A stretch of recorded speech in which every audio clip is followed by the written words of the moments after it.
Good morning. This is the Cowboy State Daily Morning Show with Jake. The new way Wyoming wakes up.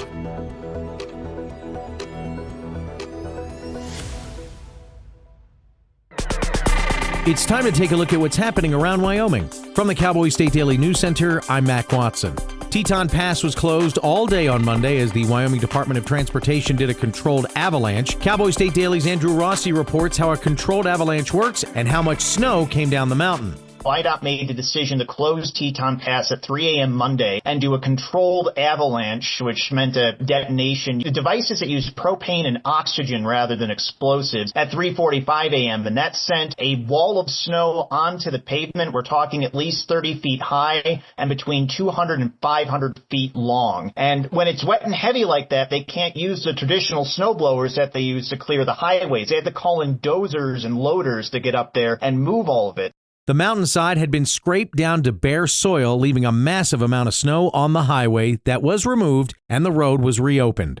A Utah company is leading a charge to take and store radioactive waste from Canada. Cowboy State Daily's David Madison reports that opponents say that nuclear waste could be coming through Wyoming. Recently, this federal agency called the Northwest Compact, which was mandated by Congress to regulate waste issues, has given the initial okay for waste coming from Ontario to be stored outside of Salt Lake City in Utah. I spoke to watchdogs who really monitor this stuff closely, and they raised concerns that they call it low-level waste, but given the federal regulations around low-level waste, that could mean plutonium. Plutonium in small amounts, but still plutonium coming through Wyoming, perhaps on the way to Utah. So it really an example of how two different states take some different points of view on becoming a waste depository. According to a coalition of environmental groups raising concerns, this is the first time in U.S. history that foreign nuclear power waste will be permanently disposed on American soil. I'll be back with more news from the Cowboy State Daily News Center right after this. The weather's turning oh so frightful this time of year, but those excavation projects, they will persevere. I'm Jan Warren for One Call of Wyoming, here to remind you that no matter how big or how small your digging project is, contacting 811 2 full business days before you begin is required by state law. So stay safe unwrapping presents, not utility lines. From all of us at One Call of Wyoming, happy holidays. Cowboy State Daily News continues now. After strong winds blew more than 100 stacked freight cars off the BNSF railway tracks near Cheyenne on Friday, crews mobilized to clean it up. Cowboy State Daily's Andrew Rossi reports that within 18 hours, the tracks were clear again. When you talk to trained people, they'll say the top priority with any derailment cleanup is to get the tracks open so freight can start moving again. So in this case, clearing everything off the site wasn't necessarily the priority. The priority was to get everything safely away from the rails so other trains could move through. And there are professional companies that specialize in cleaning up after derailments. So presumably the BNSF Railway brought one of these companies in. They got to the scene as fast as they could, and then they worked over Friday night to get the scene as clear as they could so freight could resume moving again. Dozens of intermodal freight cars, each carrying 2 stacked shipping containers, had been derailed, but the rails weren't the cause, as gusts as strong as 75 miles an hour were recorded between Laramie and Cheyenne on Friday. A 31-year-old Casper man accused of trying to burn down his ex-boyfriend's house and causing $200,000 worth of damage pleaded not guilty on Monday. Cowboy State Daily's Dale Killingbeck reports that 35-year-old David Wilkinson didn't spend much time in court at his appearance. It was kind of a short appearance. Wilkinson pleaded. The judge asked him, how are you going to plead? Are you going to plead not guilty? And he just said, correct. He is still in jail on $30,000 bond. The night of the house fire, Wilkinson escaped with his pet snake, then gave investigators conflicting stories about what happened. He's facing a variety of charges, including 1 count of first-degree arson.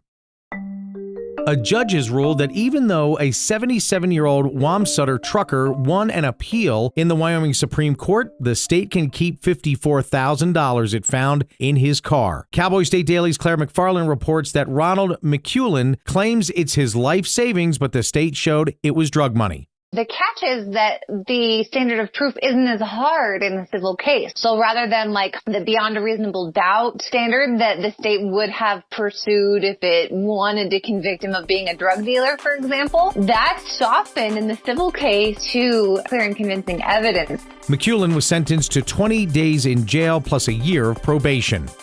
And that's today's news. Get your free digital subscription to Wyoming's only statewide newspaper by hitting that daily newsletter button at cowboystatedaily.com. I'm Mac Watson for Cowboy State Daily. My mom and dad were traditional Asian parents. Now, my father would go to work before I woke up in the morning, and then he would come home too tired to play with me. I tell my son, I love you every single day. I love you. Now, my dad has never said that to me. Not because he doesn't love me, but because culturally it wasn't comfortable for him. So I teased him the other day and I said, how come you never say that to me? And he said, you're too old now. Now that he's a grandfather, he says, I love you to my son every time he sees him. My advice to all the fathers out there, forget the material things, forget the cultural restrictions. They grow up way too fast for you to waste even a single precious minute or moment. Say bye-bye. Bye-bye.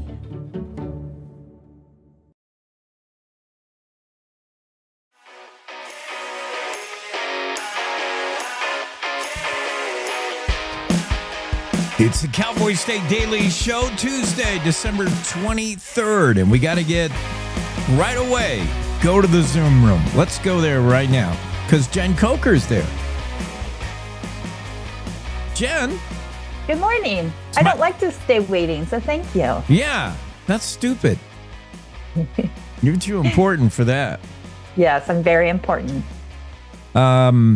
Second only to my dad's birthday today. Happy birthday, Jake's dad. Happy birthday, Jake's dad. I am reading. Well, before we do that, I want to share your Christmas tree.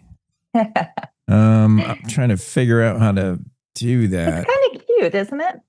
It's totally cute. I love it. Did you see in the Cowboy State Daily opinion piece by, Dave Simpson? Right? Am I thinking of the right guy? Let me look. Jen has it confused. Dave Simpson. Yeah, Dave Simpson's piece dropped yesterday, opinion piece. He said, only white lights on the tree? No way. His wife was like a tiny white light, and Dave Simpson calls them Italian lights. And he said, no, I'm more of a Midwest big bulb and colors, which is so retro. I love that look only because it's so old school, right? Yes. Like big, gaudy, only blue and red, big bulb. Oh, he goes for the big bulbs, the kind you have to find when one goes out. You have to like unscrew every single one. I think so. I hate those. That's awesome. Yeah, I hate them little jobs that you can't replace. No, the big bulbs you screw in, like old school. The kind of way down the tree. Like if you had a robust tree to start, it became a Charlie Brown tree pretty fast because the balls would just way down the branches. I love those. Those things are enormous. And those are the kind of things you don't walk away from your tree because they're an absolute fire hazard. Oh, good point. They will burn it down. Yeah. So I told you I used to be a tiny white light. And so now I'm going tiny strobe colored lights on a white tree. Yeah, I'm going to share for those of you partaking in the video product. Oh, this photo you sent me is gigantic. I got to reduce the size. Yeah, I don't know anything about that. You must have a good camera or something. No, it's on my phone. It's all of my photos are always blurry. I don't know what I do. Yeah, it is blurry. Every single one. And when Greg Johnson sends me out to get a photo, it's blurry. blurry. I'm like, I don't know how to not take blurry photos. I don't know how to take one without my thumb in the lens or or casting a shadow on the subject. Oh, that's another one. Or getting the white light all wrong. I know you're supposed to stand in a way that you don't have shadows, and I do it wrong.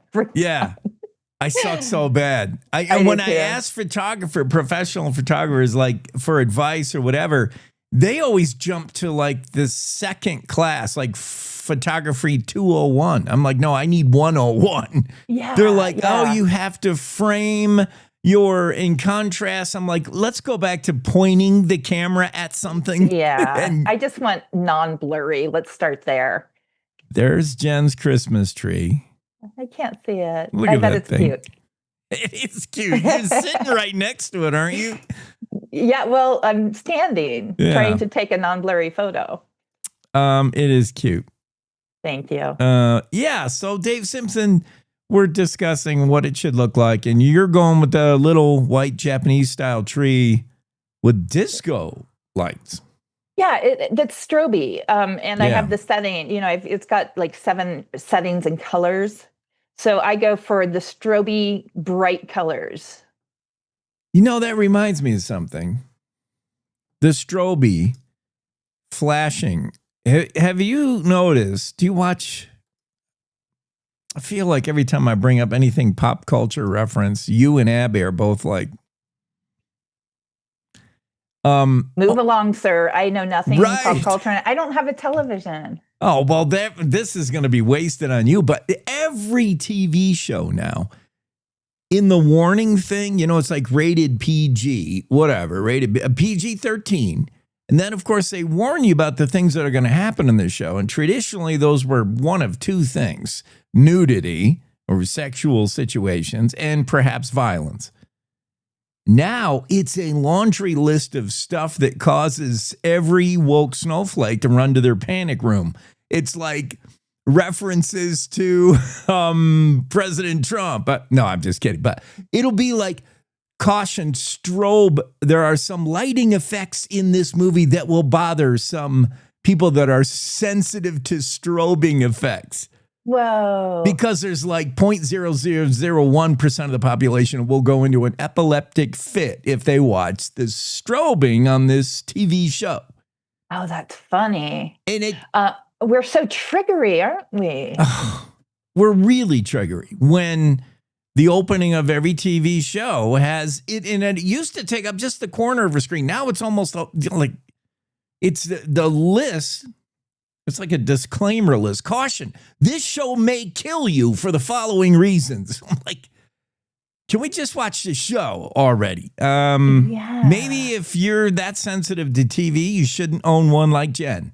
Yes. So your strobe your strobe Christmas tree has not caused you to seizure? It hasn't, but I wonder now about the people walking by because I have it right in the window. So now I'm concerned. Maybe I need a sign. Caution, Jen Coker's home may kill you. My strobe tree might stress someone else. Your strobe. I got to write this down, Jen. This is gold. This is comedy gold. Jen's, you know why I like to write non sequiturs like this down? Because I like to revisit them a month later, a year later, and say, what were we laughing about? Jen's strobe tree might kill people. You'll cover that story, though, won't you? Totally. Yeah, okay. When it happens. Yeah, because there'll be a conflict of interest. Coker could not be reached for comment, but has said in the past she worried her tree would one day kill somebody. Yes. And sure enough, it happened. I want to seriously, if we are still here a year from now, you, me, this show, let's make a date. When it gets Christmas time, we talk about all those mushy Christmas things, Santa Claus on the roof, Chip, chip. What's the song? Click, click, click. His reindeer and coming down that, we'll throw in there the tradition, popping corn, stringing the tree, all that, leaving milk and cookies out for the jolly guy. And Jen's strobe tree might kill people. Yes. And we'll both go, what? Yeah, I like it. I like that bet on a year. I like bets in general. All right. We'll do it. Okay. Lexi's coming on after you, so we have to hustle. We're good. We're All right, wasting let's time. get to it. Okay. Your story. You want to talk about your story? Yeah, I would love to. It's weird, freaky. It really angers me when pets animals are taken advantage because they have no control over what people do to them, basically. And kids, a 12-year-old Haley Cole, who's wondering like, what's going on with my parents? All of a sudden, they're saying they may get a divorce. I never seen that happen. Now my dad's doing laundry in the middle of the night. My mom's gone, and what the? Oh, weird. And this is one of those, when you try to write this, you just don't nearly do it justice because, I think I lead with her life was changed forever. Imagine that life change. She wakes up one morning, her mother is gone, and within the course of a day, she finds out her dad had murdered her mother. Likely. It wasn't proven, but he had been charged. 12-year-old. A 12-year-old. So, and she is, kind of carted off from school by DFS and taken to a foster home, and she has no communication with her family. So I said, what was that? I mean, you couldn't call your people in Wyoming? She's like, no, I did no communication. I didn't know what was happening. Imagine the terror of that moment. Totally uprooted. You don't know what's going on. Dad had been acting strange the whole week or something. He normally was a workaholic. Suddenly he was home a lot more. He was staring off and like he was just acting weird. And she's like, something's wrong. Something's wrong. And, he was not taking that divorce well. So that was his meltdown there because he went from being a workaholic, never home, didn't spend much time with her. She was her mother's, her mother was her parent in her eyes. Yeah. And so the dad suddenly is home sitting there, she wakes up and she walks by and sees him sitting in bed, just staring. I mean, imagine how eerie that is. And then this is on top of learning your parents are getting divorced, which having been through that is just the most life-altering moment anyway. And 12-year-olds kids are pretty sharp. They they may miss major things, but that little stuff, everyday routine, like dad's like, oh, I'm staying home this morning. We're going to spend time together. And Haley's like, what? And he's like, I made your favorite cereal. I got a bowl ready. And she's like, that's not my favorite. Like all of a sudden dad's not dad. And you're like, what's going on? And where is mom? Oh, she ran off with her boyfriend. What boyfriend? Yeah, all of it. And, I will go out on a limb here and say the dad was just an awful human. I mean, he was taking her for drives, trying to turn her against her mother, which is just the worst, most deceptive thing a parent can do in a divorce situation. And then to actually blame her to save his own skin. And the detail I like best about that was told by the prosecuting attorney. And he said when the defense began their opening statements and they learned this was the guy's defense, one of the jurors took his little juror book and just like threw it on the ground. He was so disgusted. Oh. Yeah. Everybody was disgusted by that defense. I mean, was it a public defender? Do you know? I don't know that. I mean, what lawyer would even allow, let's pin it on your 12-year-old daughter? Yeah, I've seen it before, but it's always shocking. Oh, man. So what, I was talking to Mac Watson about this story yesterday, and did she actually have to testify? She did. She for 90 minutes, and she had to face off against her dad. And the defense attorney was going hard at her. She was 12, 13. I'm sorry, when she was testifying, but she just faced it down like a champ. And several people commented on her strength and just her steely resolve. And I mean, obviously, this is a kid who was tough from the start, and as a woman now, she continues to be tough. And, she's not one of those people who are like, woe is me, this happened to me, I'm destroyed now. And not that, I understand that could easily happen, especially in the circumstances, but she took the opposite tact. She's like, I am not going to let this defeat me because my mom would be so disappointed. There's so many kids today, or so many adults today that don't adult very well, and they have bad parenting to blame. This is bad parenting times 100. Yet Rhea's made lemonade out of it somehow. Well, let's talk about what she's doing nowadays. But first, I just want to think about one other thing that I'm hoping, like, the prosecuting attorney, whoever coached this 12-year-old before they went on the stand, I hope like they got maybe a woman, like a mother figure, and they warned, right, like this is what's going to happen. This mean guy is going to ask you stuff. Just tell the truth as you know it.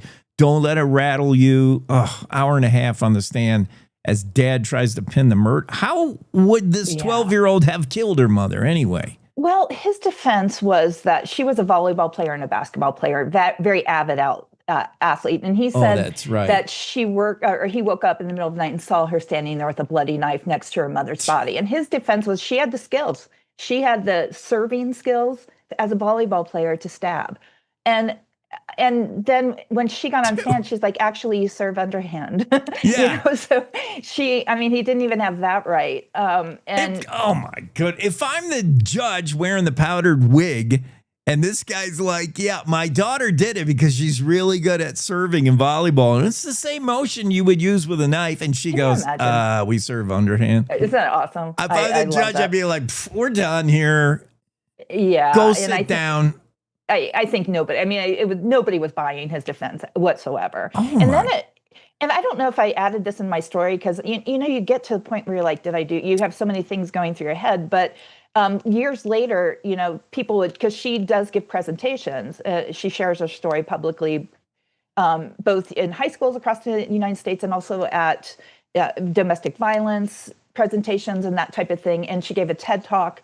But she said some of the former inmates who were with her father would write on her Facebook page or whatever that he never showed any repentance. He stuck with the story to the end. And I just, that guy. Where is this dude so we can send him a nice Christmas card? Well, he died last year. Oh, good. At 64. So it was, he didn't, relatively speaking, live out his days. And I'm assuming they didn't go well in prison. Good riddance. It's a interesting story. The Wyoming connection. This all happened in our neighboring state, but she's from Lander or something. What? Yeah, the victim, Tammy, was from Lander, and that's where Haley was raised. And she was raised by some powerful, strong women who just really, and men. She had great people in her life, and she credits them for helping her stay strong also. Because I was like, how do you get married after that? Yeah. And she's like, my grandpa, and he's still alive, he was a great role model. So it wasn't, Yeah. Thank goodness, because she come out of this fairly intact. Oh, man. Very, yeah. Could have been. Tough girl, just very impressive. And can I talk about my story I'm working on now? Yeah. What is it? You're going to be so excited because you're going to want my guests. Nuh-uh. Or you're going to want my people as your guests. Yeah. I am I'm writing now about 2 former Yellowstone park rangers. And they were law enforcement rangers. So they have great stories. They're 2 fun, wonderful women. And that getting stories out of Yellowstone is darn near next to impossible. Yes, because there's a chain of command, and it's the Park Service, and that goes all the way up the ladder to, D.C. So they can't talk ever. They can't. Yeah, and even the ones, and the way I got them is they started a podcast 2 years ago. Well, I just learned about it. And their podcast is wonderful. They're so fun. Jake, you are going to want to speak to them. Wow. And I will see if I can make that happen. I want them. Because, Yellowstone is Yellowstone. It's its own news creator. It's its own world. But the way people behave when they're in Yellowstone is weird. And somebody could do a whole social study on that, right? You're right. And the crimes they have told me about that I am currently writing about are just so interesting. And, what strikes me about Yellowstone is your backup. We talk about the rural sheriff's backup being far away. Your backup is far away on top of weather and animals. Yes. And your backup is likely directing traffic at a bear jam. And you're like, hey, we got a situation We've got a standoff, here. Hostages. Right. Yeah. I had no idea we had cannibals, a hostage standoff at Old Faithful. Yes, I'm so excited. I know. Get him on the show. Are. Okay, I'll make it happen. The sordid life of Yellowstone. They could do their own. They are doing their own podcast. And we'll talk all about that because these women are phenomenal. You'll love them. I like it, Jen. Okay, so Thursday is Christmas. Are you going to be around? Because I'm not. Jeff is doing this. No, wait. Thursday we're not doing. We're doing a replay. So. Oh, okay. So I'll see you Tuesday. Yes, ma'am. Okay. Have a great Christmas. You too. All right. Bye-bye. Cowboy State Daily Show with Jake. That's Jen Coker. Hey, Wyoming, ready for news that actually feels like Wyoming? Tune into Cowboy State Daily Radio with heart, humor, and a little Western kick. From ranch roads to mountain peaks, if it's happening here, you'll hear it here. No fluff, no filter, just the real deal. Real voices, real stories, real Wyoming. If it's happening here, you'll hear it here. Cowboy State Daily Radio, Wyoming's news, just the real deal. 100% homegrown. This is the Cowboy State Daily Radio Network.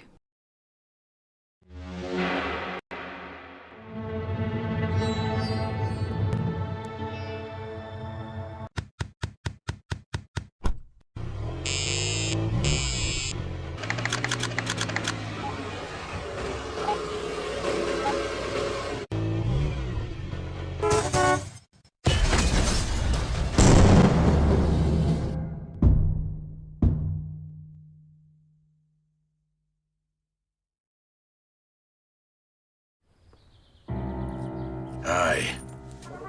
I'm your retirement fear. But don't be scared. You're still in pre-retirement. Does that mean I have more time to plan? Precisely. Here, this is pretirement.org. Retirement savings options? Potential tax breaks. Move. This isn't scary. I'm doing it. You got this.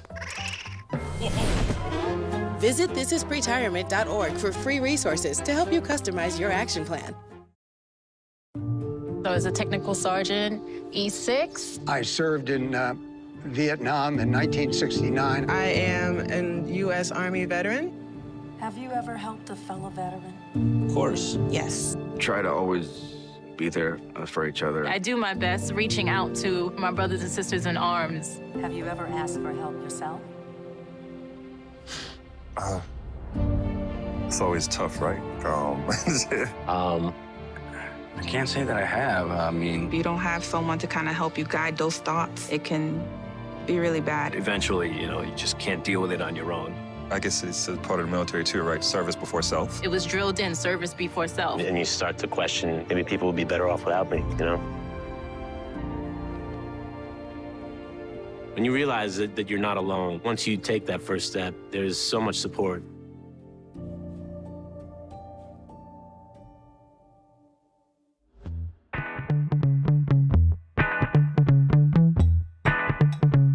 Hey, we going zooming again into the Zoom room Monday. Tuesday. I don't even know what day it is. It's Cowboy State Daily Show with Jake. I know who I am. I know who she is. That's Lexi Tuddenham. It's kind of like, Lexi, you know the meme or the saying that from like Christmas to New Year's, you lose all track of what day it is, what hour it is. Like, it's all the same.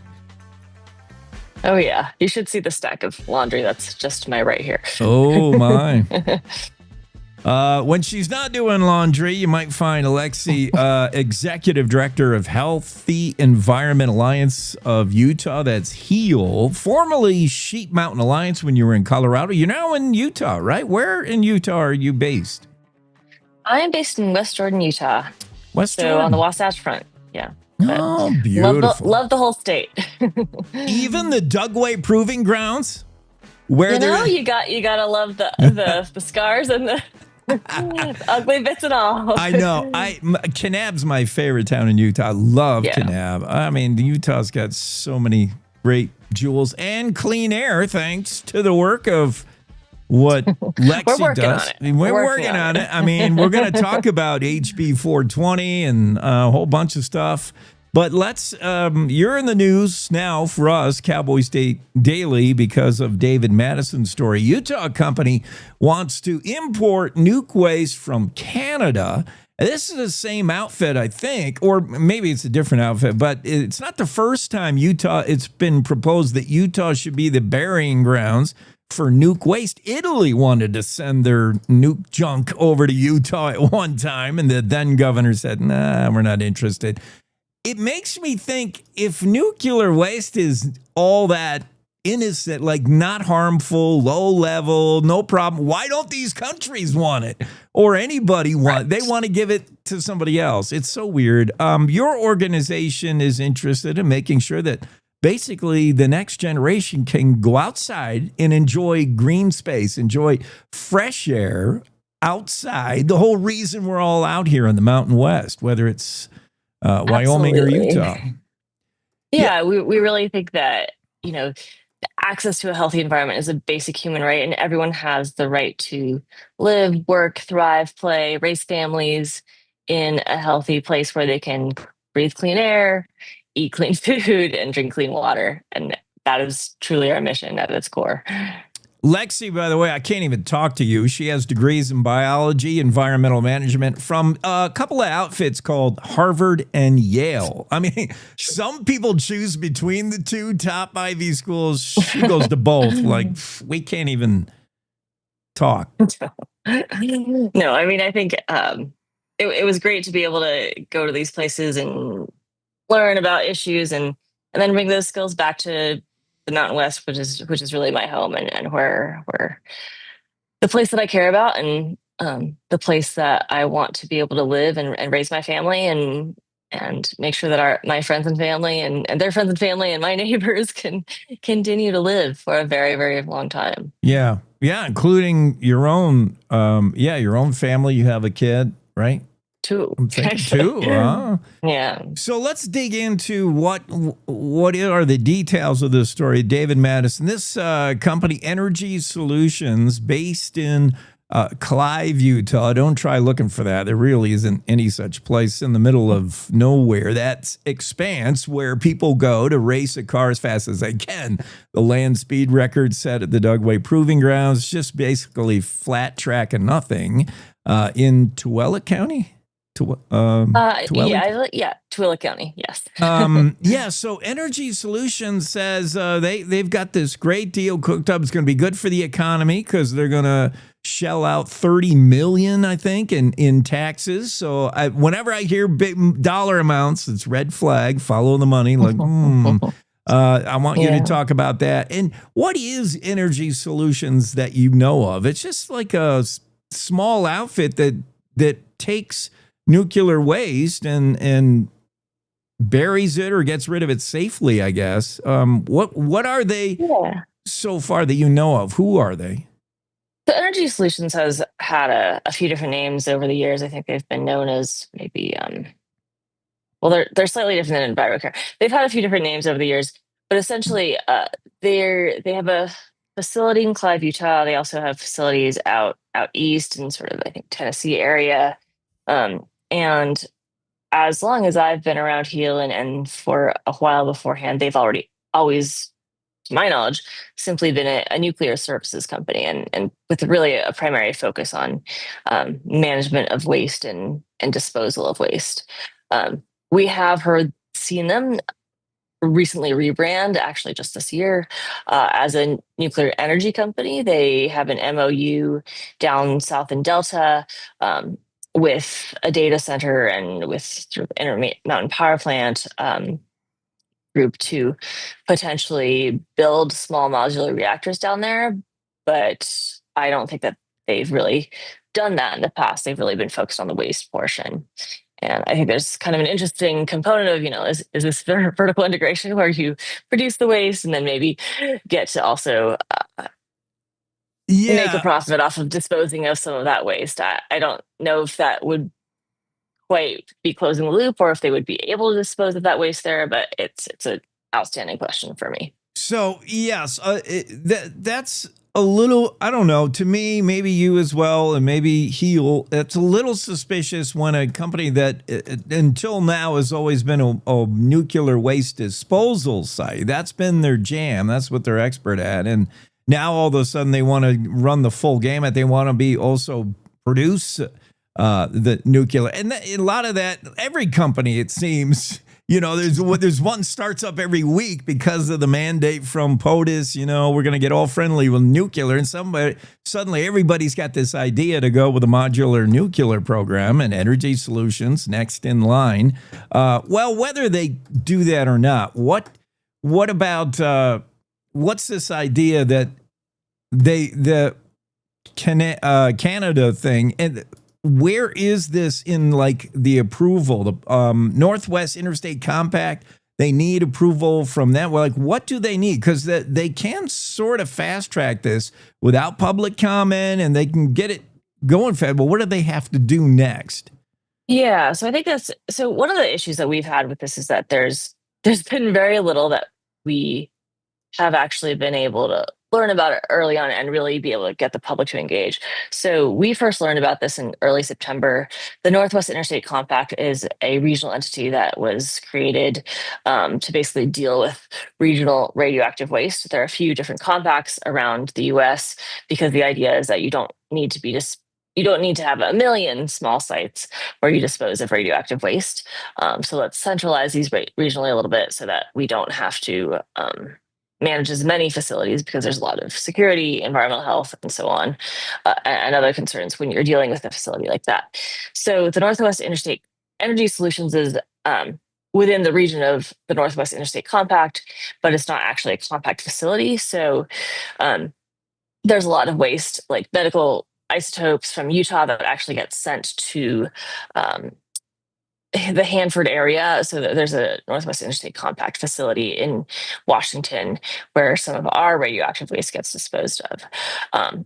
Energy Solutions, in this case, is a private facility, and what they are asking to do is to basically broker a deal where they can import about 1.3 million cubic yards of radioactive waste, low-level radioactive waste from the domestic nuclear energy industry in Canada into the U.S. for permanent disposal at the Clive facility in the West Desert of Utah. And that's, fairly adjacent to Great Salt Lake, as you said, right next to the salt flats there.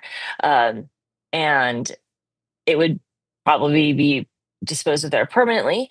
And so there's, U.S. has some nuclear energy production facilities. Canada does too. We've actually heard from folks on the other side of the border in Canada that they don't think that Canada should be exporting their waste to the U.S., and we agree. I think that if you make it, you should probably be dealing with it.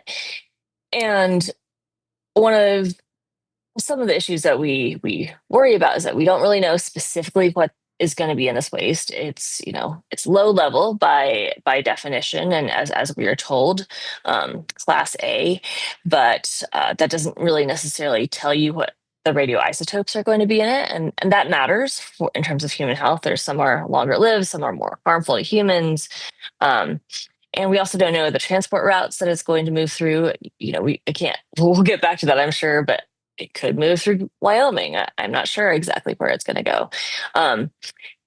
So they were able to obtain this approval from the Northwest Interstate Compact. There's no in-state process for that particular piece because this Class A waste is already permitted under Energy Solutions' existing permit at the state level. So there's a sort of non-in-state regional approval process where basically 2/3 of the Northwest Interstate Compact folks, which includes Alaska, Hawaii, Washington, Oregon, and the other states, they had to approve that. And then the next stage is that they have to get an export license from Canada. They need to get an import license from the Federal Nuclear Regulatory Commission in the US. So there's really no it's going to be hard to engage folks, especially locally and regionally, who are more directly affected in that Nuclear Regulatory Commission process. They don't have to have a public comment necessarily. In the past, they've always pretty much approved it. And so we are concerned that this is really flinging the doors open to take in nuclear waste from around the world. And I know, Energy Solutions certainly wants to take it in from across the country, but around the world really makes Utah the potential dumping ground for untold amounts of radioactive waste. Yeah, Lexi Tuddenham, Executive Director of Healthy Environment Alliance of Utah, HEAL. There's a worry of precedent setting. Once you let one outfit in with their glowing green ooze, then everybody wants to bring it in.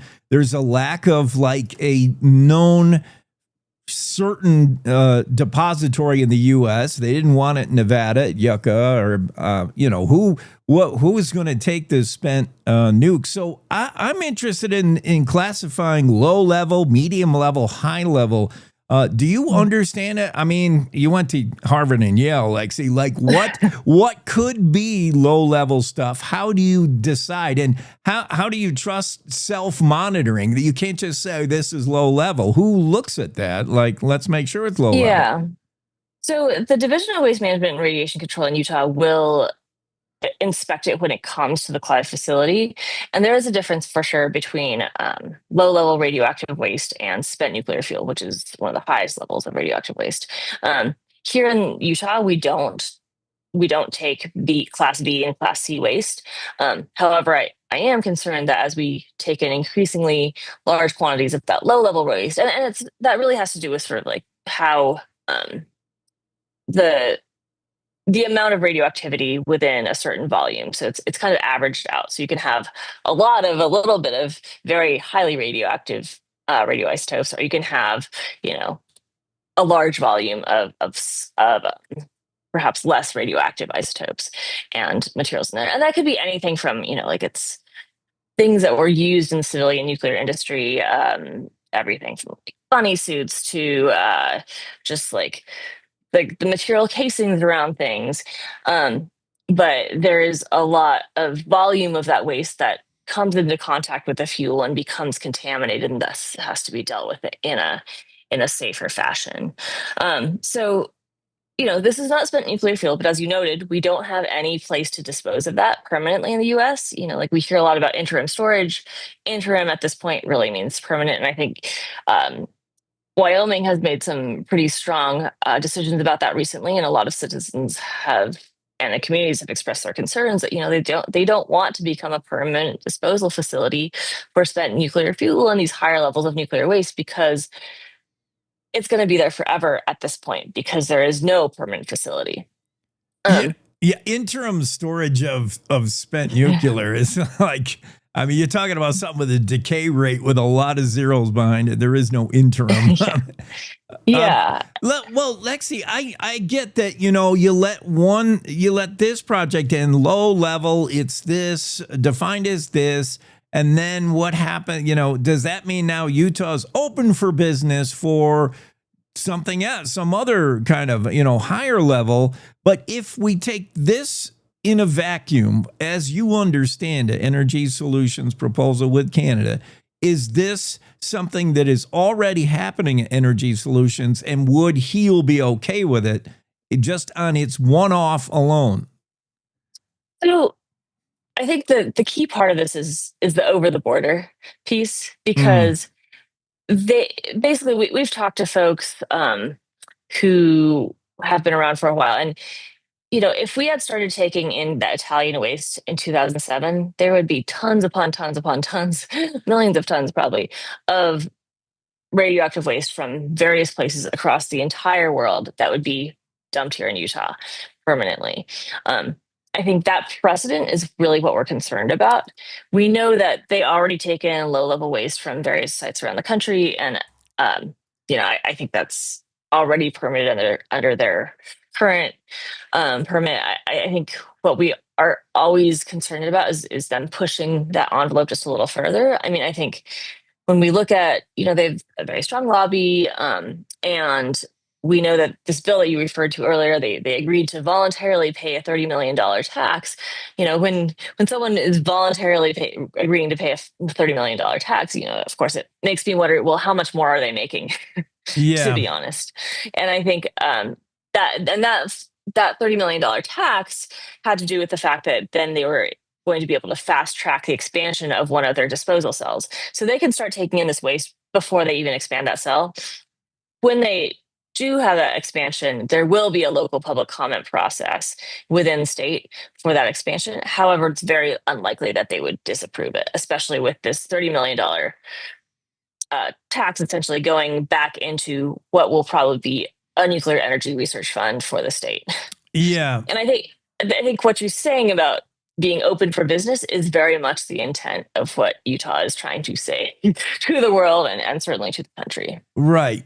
I hear you, Lexi. I hear something like this. I read David Madison's story, and yes, there's several suspicious flags that get thrown up. The 30 million, when a company just offers that right out of the chute, like, wow, this is big money for them. Well, that's fine. Everybody's entitled to make a profit, but I wonder about that. This idea that Energy Solutions isn't just brokering a deal with Canada to take care of some waste, which is what they do at that facility in Clive, Utah. It's more Energy Solutions saying, we also want to be top to bottom your nuclear thing. And don't worry, we're experts in, suddenly overnight they become experts in nuclear just because they're able to store it. That's like a meat packing plant bragging about their cowboying skills. Like what do they, what do you know of nuclear? All you do is deal with the end product. But I don't know. So what, Heal, Utah, where you're executive director, what are you appealing for people to do? Certainly the word is out in Wyoming and perhaps Montana. Hey, look, there's this deal, and this is probably going to have to go through your states. What do you think? And what are you asking your folks in Utah to do? Is phone calls and emails to Spencer Cox, the governor, less useful at this point because in state everything, all the I's are dotted, T's are crossed? Is this a federal thing now? It is a federal thing, and I think we can try to get a public comment process. It doesn't ensure that we are able to, to file an appeal would be very expensive and costly, and we don't necessarily have the resources for that. But I do think it's really important that people talk to their legislators and ensure that their state lawmakers, their governors, their regulators in some cases are really hearing from them and also their federal congressional delegation. It's like people need to know that this is not just something that's accepted and everyone's okay with it. I will say, like back in last legislative session, during a hearing for this particular bill that we've talked about, the Energy Solutions lobbyist said, this was one of the first hearings, and there wasn't any public comment on it. And he said, well, this shows us that the question is resolved. Everyone is okay with nuclear energy and nuclear waste by default, and so there shouldn't be any more debate about this. And I think that is vastly wrong. I think there are a ton of people who are very concerned, and rightly concerned, about this and have really valid questions that still need to be answered around timeline, cost, waste disposal, public health, and what does this really mean for their communities, where there's a lot of lack of public transparency, and they need to be asking for more public transparency as well as real answers, economic studies, is this the best solution for us?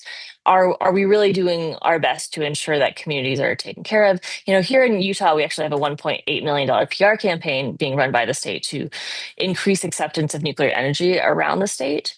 And that's very concerning to me because I think they're going to take a very effective approach. They're going to hold listening sessions around, and they're going to bring in experts. But most of those experts are only going to speak to one side of the problem. There are a lot of issues with nuclear energy that are not resolved yet.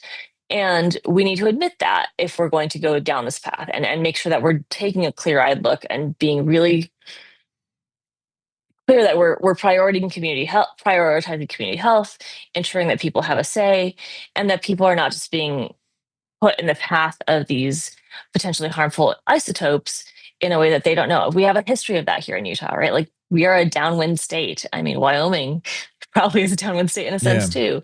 And we've dealt with both, being downwind of the Nevada test site, as well as a lot of health effects from uranium mining and milling. Yeah, I mean, with the full speed ahead as far as nuclear, this whole new age we're in with nuclear, it's like nuke 2. I mean, we already did this, but it just it's balances, I think, with any energy extraction, whether even if you're talking coal, you balance the benefits of coal with what it does to the earth, to our environment. Can you mitigate your coal mining sites when you're done? All that stuff. But when we talk about nuclear, it is the long-lasting waste. It's not like a capping an oil drilling site. It's that nuke is there for a while. There needs to be monitoring. There needs to be outfits like HEAL that are taking a close eye at things. I'm glad you're doing that, Lexi. This is HEAL, by the way. Look for them on the interwebs, healutah.org, HEAL, Utah, O-R-G. Thanks on behalf of someone who likes to get out there and visit the slot canyons in Utah, that there's clean air to breathe when I'm doing it. HB 420 signed into law by Governor Cox. And particularly you're riding herd on U.S. Magnesium, making sure halogens aren't creating extra inversion. I know all about inversion, man, that heavy air. Yeah. It gets scary sometimes. Yeah. Thank you for all the work you're doing, Lexi. People and Policy, December 9th. You missed it. The next one is January 8th, in case you're in the Utah area. But yeah, healutah.org. Thanks for coming on. Appreciate it. Thank you so much. Hey, thanks, Jake. Stay on this topic. We'll make sure David Madison keeps up with it. We want to know what happens and maybe hear from you again. Take care. Well, thank you so much. Merry Christmas. Merry Christmas and happy holidays. Cowboy State Daily Show. We got to take one more break this hour. Coming right back. Every morning, America wakes up to reheated outrage and copy-paste commentary. Yeah, I don't follow talking points. I follow common sense. If that hits a nerve, good. It means you're still alive. No spin, no fluff, no kumbaya. Just Jake. Serving up truth, sarcasm, and grit. Stirred by hand and seasoned with reality. I don't yell, I don't pander. I just call it like I see it, and trust me, there's plenty to call. From the Capitol to the county fair, if it's worth talking about in Wyoming, Jake's already on it. No permission needed, no script required. The West was built by people who spoke their minds and stood their ground. I'm just making sure we don't forget how. The Jake Show. Weekdays on CowboyStateDaily.com and wherever bold voices still have a mic. No apologies, no filter, no bull. You're listening to the Cowboy State Daily Radio Network. Emma, did you hear? Todd's in the hospital. Who's Todd? He got a collapsed lung from vaping. He thought it was cool. Not cool. Promise you won't vape, Emma. It can lead to a lifelong addiction, and we can't be friends if your lungs collapse. Bogus. Wacky sitcom teens aren't the best people to talk to your kid about vaping. Hey, you got a minute? You are. Start the conversation with your child about vaping today.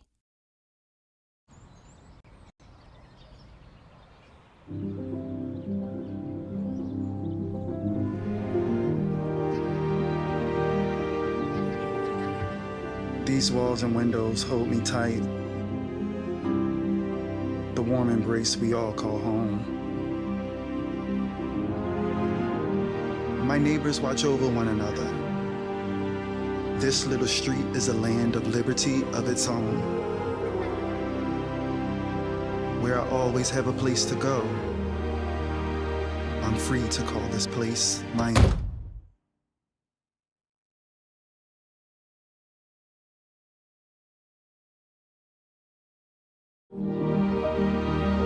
We all deserve a place to call home. That's an American dream.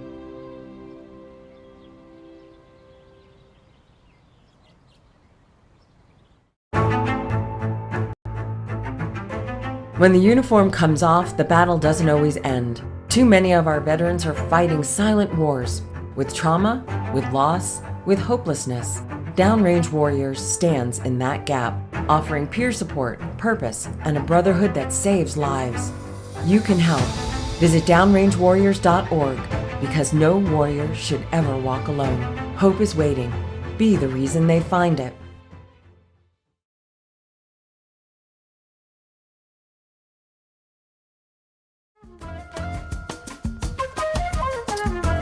Let's go for a day weather forecast across the state now. 2 days out from Christmas, December 23rd. Don Day has a photo on, or we have a photo, and Don Day has a photo. Rick Stuckert. It's got a tree that has fallen right onto the property. And he said, we got a lot bigger Christmas tree this year than we had planned on. Glancing blow to the home. Very near it. Boy, it could have been a lot worse. I'll share that with you. Rick Stucker. And there's your Christmas tree. Oh, man. Yeah, it's been windy in Wyoming. It's going to be continued windy. Casper, wind gusts as high as 34. That's not too bad. Sunny, breezy in Casper, 62 the high. 2 days before Christmas. Mostly sunny, breezy, 57 in Lander. Mostly sunny, 54 in Evanston. Rock Springs, partly sunny, highs in the upper 50s. Pinedale, mostly cloudy, 42 today. Alpine, cloudy, 47. DuBois, mostly sunny with highs in the upper 40s. About 45 in Jackson with clouds. Thermopolis, mostly sunny, breezy, 58. Cody, 54 under partly sunny skies. Partly sunny in Buffalo with highs in the mid-50s. A little bit of fog to start the day in Sheridan. Otherwise, partly sunny and highs near 50 in the afternoon. Newcastle, 58. Partly sunny. Torrington, 63 the high today. Partly sunny skies. 61 in Lusk. And mostly sunny in the state capital with highs 62 in Cheyenne. 62. Snow skis? Nah. Water skiing today in Cheyenne. Laramie, sunny, 58. Warmer than average, yeah. The first 19 days, December 1 through 19, I just saw a chart the other day that showed how above average temps are across the state of Wyoming. And just about every town, every city, every community is showing 10 to 14 degrees above average for their highs, for their temperatures, above normal through the first 19 days of December. And it continues really just about all month. I mean, Don will be on in a minute.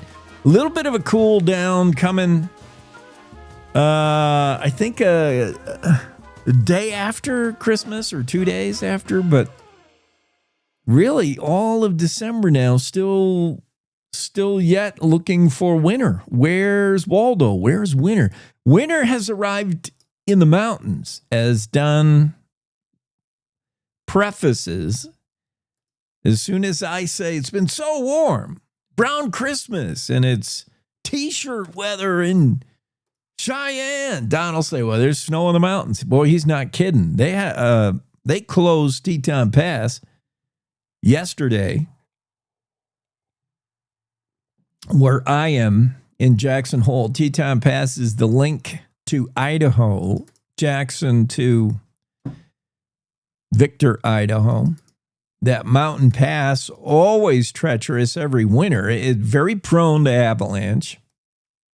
So prone that they once proposed to build a sky bridge. And they didn't propose. They actually were working on it. If you know this part of history, they were working on a sky bridge. It looked a little bit like the Golden Gate Bridge. And the bridge didn't go over water. It didn't go over a river or a creek. The bridge went over the chute that would often avalanche over Teton Pass. Glory Bowl, where everybody loves to go backcountry skiing. Glory Bowl would be very prone to snow slides, and that would just run right down this chute predictably and right onto the highway. Well, there's nowhere to move the highway. So the idea was we'll bring the highway right up over the avalanche, right up over the chute. So then when the avalanche happened, it would go under the bridge. Brilliant. Only one problem. Before the bridge was ever finished, it was near completion. I think this was in the 70s. A big avalanche came along and wiped out the bridge. Well, that chalked that one up to a learning experience. That didn't work. Oops. Yeah. So avalanches continue. They had avalanche mitigation late, like 3 a.m. on Sunday, with the idea that everything would be all cleaned up first thing Monday morning for the commute. Only so much came down. It was ridiculous. Andrew Rossi has a story in the Cowboy State Daily. We'll talk about it first thing next hour. But yeah, big man-made, man-caused avalanche, but it was gigantic. It took all day and then some to clear that snow. So there is snow. There is winter somewhere up. Cowboy State Daily Show, Cowboy State Daily Radio Network. Time for news. We'll be back. It's time to take a look at what's happening around Wyoming. From the Cowboy State Daily News Center, I'm Mac Watson. The town of Glen Rock, the town attorney, and mayor asked a Virginia federal judge on Friday to dismiss them from a $350 million lawsuit over claims they helped steal banking trade secrets. Cowboy State Daily's Claire McFarland reports that they've called the lawsuit an attempt to bully a small Wyoming town into submission. You've got all sorts of things going on here. Banks suing each other and the town of Glen Rock and its leaders caught in the crosshairs. So Eastern Point is suing Flatiron's bank, saying, Flatirons, you guys stole our platform. You stole our property, our intellectual property. And then Flatiron's suing back like, no, you guys are bullying and being anti-competitive and trying to intimidate our clients with these claims. And then you have Eastern Point saying, hey, town of Glen Rock and your attorney and your mayor, you're helping the intellectual property theft by using this platform and spreading it. And so the town of Glen Rock, its mayor, its attorney, they fired back Friday. They basically are saying Eastern Point's claims against us are logically feeble. The lawsuit stems from a private investigation that examined the activities of Colorado-based Flatirons Bank. Both banks are involved in establishing accounts that distribute payments from lawsuit settlements known as Qualified Settlement Funds, or QSFs. Snowmobile tours into Old Faithful were canceled for lack of snow, but Cook City got slammed, and half the town lost power on Friday. Cowboy State Daily's David Madison reports that townspeople helped tourists in amazing ways. Right at that special time when you come back from snowmobiling in the backcountry all day and you're ready for a Bud Light and some prime rib, well, the power's out. And so everybody kind of congregated in the Exxon right around dinner time. You know, they're thinking about, can I get by on a bag of pretzels and this 6-pack of beer? And then along comes Mike Littlejohn, and he was trying to help everybody that night. As I was walking out of the Exxon, he called me over and said, hey, my old lady's cooking some food. You got to come by. And so I did. Yellowstone's official winter season begins on December 15th, when most park roads close to automobiles and open to commercially guided snowmobiles and snow coaches. But this year, the National Park Service warned that the accumulation of snowfall on roads varies across the park, and the type of transportation available would depend on conditions. I'll be back with more news from the Cowboy State Daily News Center right after this. The weather's turning oh so frightful this time of year, but those excavation projects, they will persevere. I'm Jan Warren for One Call of Wyoming, here to remind you that no matter how big or how small your digging project is, contacting 811 2 full business days before you begin is required by state law. So stay safe unwrapping presents, not utility lines. From all of us at One Call of Wyoming, happy holidays. Cowboy State Daily News continues now.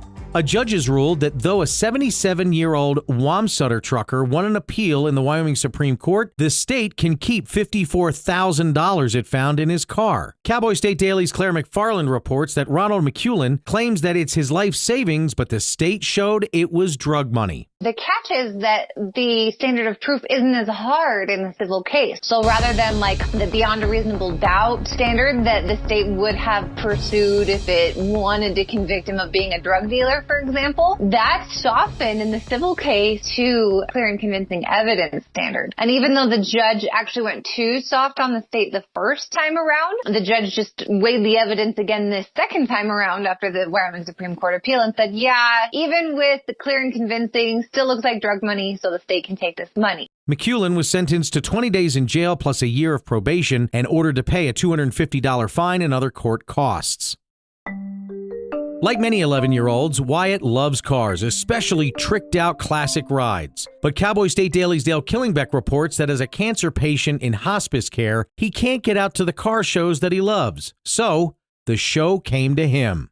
People from Fort Collins, Colorado Springs, Denver, and all over the place show up, and they end up having 60 to 70 vehicles of classic cars, trucks, motorcycles, all kinds of cars that they brought to the Laramie Hospice and put on a show and a parade for this young man.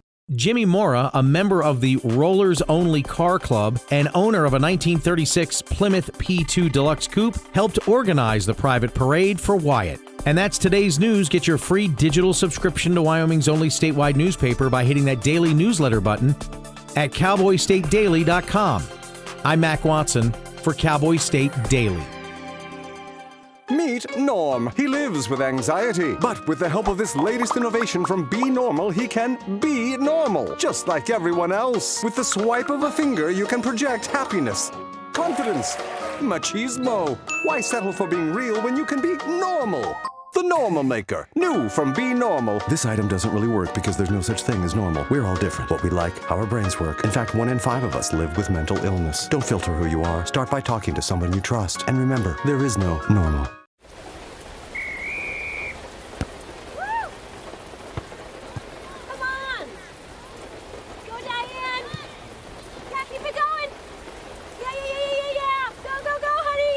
If you love them enough to drive an hour to cheer them on as they get beat 11-0 in the rain, then surely you'll check NHTSA.gov/the right seat to make sure they're correctly buckled in the back seat.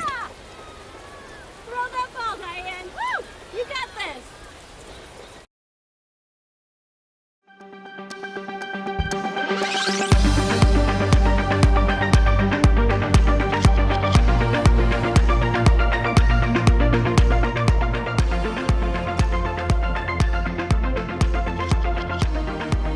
Cowboy State Daily Show with Jake, and later we got Don Dake coming up with the day weather forecast. We'll ask Don again, what's with the crazy weather? It's real warm, yet it's real. I know what he's going to say already. I'm wasting my breath with Don. I'm going to say, Don, weather's crazy. We had a train blow off the tracks. That's the second time I've seen that happen in Wyoming. I don't know any other state where we generate wind with the power to blow a train off the tracks. This is not an isolated truck, a semi-tractor trailer with an empty trailer. Like, I could see that being affected by the wind. One truck that's not loaded, one empty truck that's not that heavy, tipping over. That happens in other states. That happens in wind. It doesn't take, 60 mile an hour wind could do that. Easy. 40 something maybe if it catches you just right. But what kind of wind does it take to blow a freaking train? Train cars, I think, are way heavier than a truck. In fact, trucks ride on trains. So you got the train car plus the truck that's riding on it, or the train full of coal or whatever the train's carrying, and then it's all connected. So you got the strength of all the other cars. You got a 35-car train blowed off the track. Then it's like connected to the track, right? What kind of wind can do that? BNSF is still cleaning up the latest derailment caused by wind. It wasn't derailed. It wasn't 100 plus cars derailed near Cheyenne. It took 18 hours to clean it all up. This happened back on Friday. BNSF left with an enormous task clearing 100 plus blown over freight cars and getting trains moving again over there. How do you upright a train? Very carefully comes the answer. Actually, I don't know if you have to be very careful. How do you upright a train? With a lot of heavy equipment. You got to burn some diesel to do that. Look at these machines. The biggest things John Deere makes. And you just pick up the cars and put them back just like a kid would do with his toy train set that you're going to get for Christmas in 2 days. Same thing, same idea, only, as a kid, you just pick up the train, put it back. Oops, train derailed. Yeah, it was major. 18 hours of fixing a train blowed over. Only Wyoming can do that. I don't know any other state that blows over trains. Same time, same weekend. This happened on Friday. Let's go now to Sunday night. Late Sunday night, Sunday 3 a.m, which is really Monday morning, right? Teton Pass, YDOT tries to bring down some snow on Teton Pass. Avalanche mitigation. A lot of new heavy snow up there on Glory. And for sure, it's, it could take one skier to trigger it. Who knows? It could take nothing to trigger it. It was going to come down. So YDOT says, let's get ahead of it. Let's go out there 3 a.m. on Sunday, fire off our exploders. They're Gas X exploders. That's how they create an avalanche. The old days, they used to shoot a howitzer at it. Yeah, I'm not kidding. Like in the 60s, avalanche mitigation required you rolling in a howitzer, an actual cannon, and you would shoot the cannon at the snow and it would knock it down. Well, now we've become way more techie now. Now we can trigger remotely these Gas X explosions, basically, that are under the snow, already planted on the mountain. And you fire these Gas X, they blow up and down comes the snow. YDOT usually does that after a big snow event. And they usually schedule it at 3 a.m, figuring whatever they bring down, they'll clear out of there by 6 a.m. so the morning commute can start. Well, not this time. That brought down way more than they bargained for. Let me share those photos with you. Andrew Rossi has a story about the avalanche that buried Teton Pass. 500-foot long wall of snow. How tall was the wall? 30 feet high. 30 feet high, 500 feet long, wet, heavy snow. So heavy, I think the rotaries couldn't work, the blowing the snow. You had to actually front-end loader, load by load, shovel by shovel, remove that snow. Guess how long that took? They didn't have it done in 3 hours. All day Monday, that pass was closed. 14 hours to reopen. And they're still not done. They're still up there working on it. They got it open enough for traffic and for safe travel, but they still don't have it totally cleaned up. Here are the photos. And they had to call in help. They had to go get an outside contractor. YDOT's got some equipment, and they can usually handle most anything, but they had to call in an outside contractor. They had to ask neighboring Idaho for help. They're like, Idaho, what do you got that has a shovel on it? Bring it up here and work from your end. Yeah, it was massive snow. Look at this wall. Look at that. I'm looking at Teton Pass closed all day Monday. John Edens, YDOT, shared a photo of just a massive wall of snow as high as 300 feet high, 500 feet long. That's a ton of snow.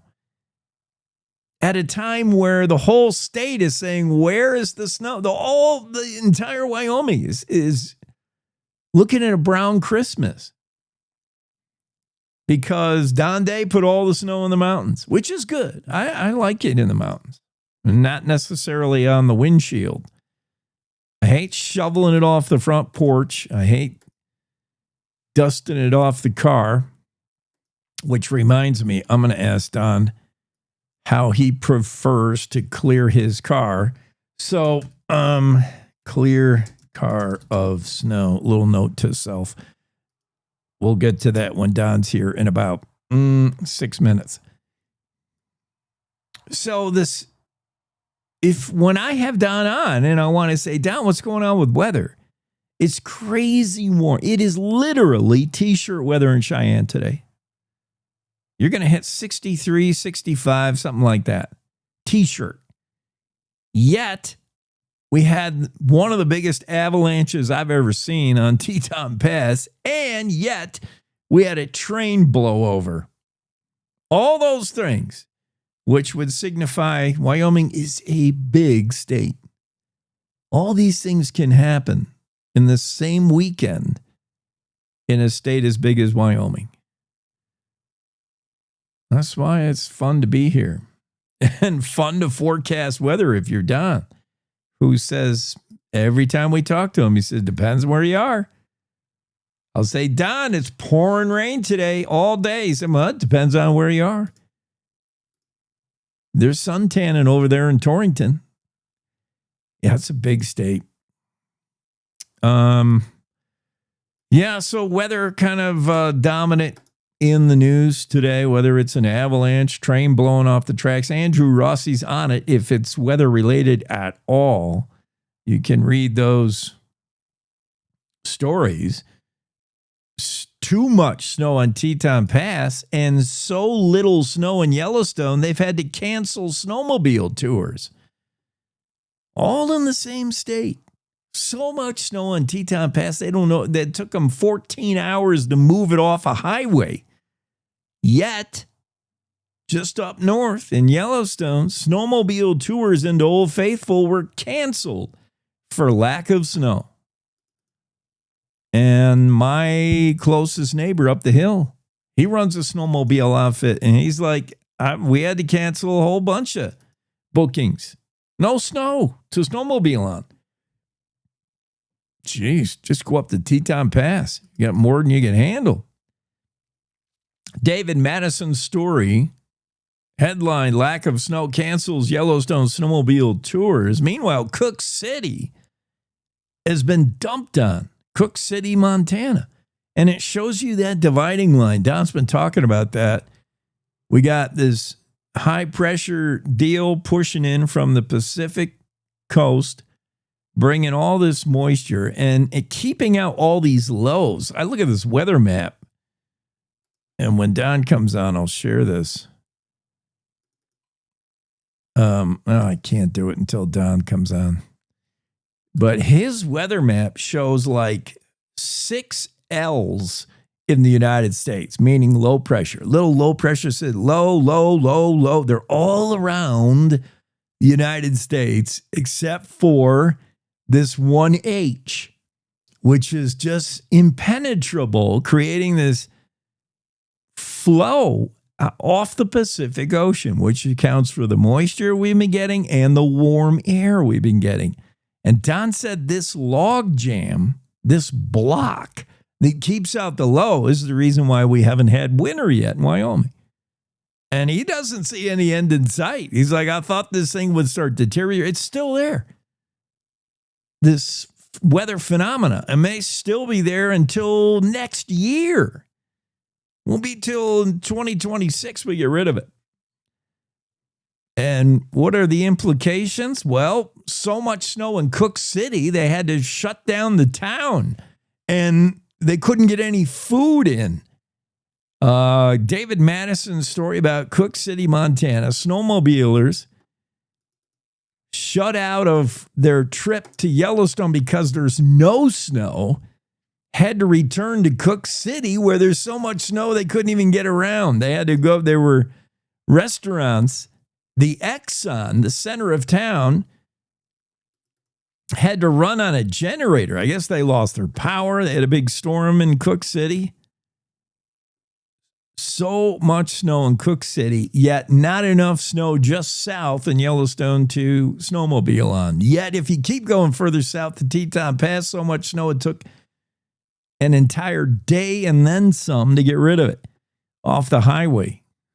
No, weather's crazy. I don't care what Don says. Weather has gone bizarro.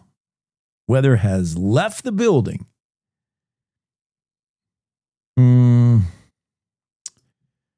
So this will be a good cue for our meteorologist to show up, but he's not here yet. Let me check my Zoom room. No, I don't see a Don Day. I can read more of this Yellowstone. They show, Yellowstone has this snow coaches. The only way to tour Yellowstone in the winter, the roads are all closed, obviously, except for one entrance. They don't plow it in the winter. They let you snowmobile in. And they also have snow coach tours, which sometimes the snow coaches use those tires that are really like snowmobile treads. And sometimes, like now, they're just a regular beefed up van with big tires, big snow tires, because there just isn't enough snow. And Jacob Frank shares he's the photographer for National Park Service. Winter in Yellowstone right now is snow coach tours with just tires. It's just not that much snow for Yellowstone, really. Yet Cook City, look at it. Cook City got slammed. Wow. Yeah, there's our winter. North and east of us, northeast of us, that's our winter. And Cook City's getting all of it. I'm okay with it. I mean, I like, the snowpack and the fact that our rivers will be flowing. Things will be green in spring, but certainly down on the valley floor, it feels weird. It feels weird to walk outside today on December 23rd and see rain, just raining, or sunny and 63. Yeah, that's weird. Don, we need you now because I don't know what else to get to that's not weather related. Special guests coming up, a guy who needs snow to do his thing. Teton Brown will be on next hour. Teton Brown. His real name is Tristan, but he got the nickname Teton because he lives in Jackson Hole? No. Tristan actually had trouble saying his own name when he was a kid. And he would try to say his own name, Tristan, but it came out like Teton. So that's how he earned the nickname. Not necessarily because he skis the Tetons, but he does. All right, there's Don. Let me zoom him in here, and he can explain why weather has gone bizarro. Yeah, Don Day weather forecast. Don heads up tomorrow. Jeff is doing the show, so if you beam in, you're going to be with him. He loves talking to you. I will be here. Okay, no show Christmas. We're going to do a special best of interviews. You didn't make the cut, by the way. I knew it. Well, you really can't do best of windy weather. I know. It would be like every day. People, well, actually we could. People would just think, well, that's the forecast for today. Windy again. Yeah, we didn't have an interview that was considered best of, but we've had some great ones. That's okay. Including this one where I'm going to say again, Don, it could be wherever you are kind of thing, but yeah, weather is bizarre. We're talking about the first 20-something days of December and well above, double-digit above normal highs in almost every community in Wyoming. Yeah, and that also includes right at the beginning of December, we actually had some sub-zero days. We had that first little Arctic wave clip us, but since then, yeah, crazy. No, it's really crazy. And this is something that doesn't happen very often. believe it or not, the snowpack in the Green River, the Wind River, and the Snake River and the Yellowstone Plateau are all well above average right now. Oh, that's good. That is good, and the water content is so high because it's been so warm, but it's unusual when you're this warm over the lower elevations. You don't necessarily expect that the snowpack in the western part of the state, at least, you wouldn't expect it to be above average. It's a whacked out pattern. I mean, California is going to get walloped here over the next couple of days. It will be making the news. And this type of pattern, you would not expect California to have a big storm. So here they're having a big storm, and then you're going, well, that's upstream. It's coming our way. And part of it will. We're going to see another big shot of snow tomorrow night and Christmas Day in Wyoming's western mountains. The valleys will get some snow and rain again. So there will be some parts of Wyoming that will have snow on Christmas, but it's going to mainly, you got to be up high to see it. And is that because of this? And you can't see what I'm going to share, but it's on your website. It's the national map, the weather map, and it shows like low pressures all over the place in the U.S. L, and just one H off the Pacific. Like, what is creating this log jam, this ridge, this whatever it is? Well, yeah, without going too deep in the weeds, the table was set for a possible block with the polar outbreaks that happened in November and early December. We missed the one in November. We were clipped by that one in early December. And what that's done is it's created pockets of warm and cold in the high latitudes that have become stationary, nearly stationary. And so that stationary log jam has been out in the North Pacific in the Bering Straits. And that alters how the jet stream behaves. And it's a game of either the block has to break down or the block has to move on a longitude standpoint, either left or right, for the jet stream to start coming back into the Western United States, at least the cold jet stream, the colder air with it, to come back on in. It's just crazy. I mean, we may be looking at record cold temperatures again next week in Western Canada. Yeah. And so and then we've got record rain in California. I know. Here it's unusual. I did find a similar year. 2010-11 was a similar year. But if you think things are a little out of order, they definitely are. Yes, Wyoming's kind of in the middle of a tug of war between these Yukon cold, super colds that streak down, in a southwest direction, and then what's going on the Pacific coast. So Wyoming's right in the middle going, which way do we go here? And for the most part, we've gone with the warm and the wet, except for, maybe the northeast corner of the state. So weird. Yeah, no, it's crazy. And we're going to see a huge buildup of Arctic air in Canada next week and into the first week of New Year's. If one thing changes, the dam breaks, then, it's game on. But as long as this block pattern holds, it will protect us from it. It's got to be a fun time to be a forecaster. No, it's not. It's a nightmare. Well, it's hard. Yes. It's very complicated. There's a lot of moving parts, and the chance to be wrong is really high because yes. But it's better than being bored. Come on, Don. This is why we need you. It is bonkers. No, if when you get into these blocking log jam patterns, it's frustrating waiting for them to break and trying to get that timing of them when they break or if they break. Because a lot of times our computer modeling will show, oh, here it is, it's going to break. Then it doesn't. It's like Lucy pulling the football away from Charlie Brown. And that is what makes my life really hard is you just start losing trust in anything that is computer model derived. Meanwhile, we can enjoy the diversity of a state that has trains blowing off the tracks, 30-foot high wall of snow being cleared off Teton Pass, and 63 T-shirt weather in Cheyenne. There you go. All of those things have happened in the last 5 days. Right.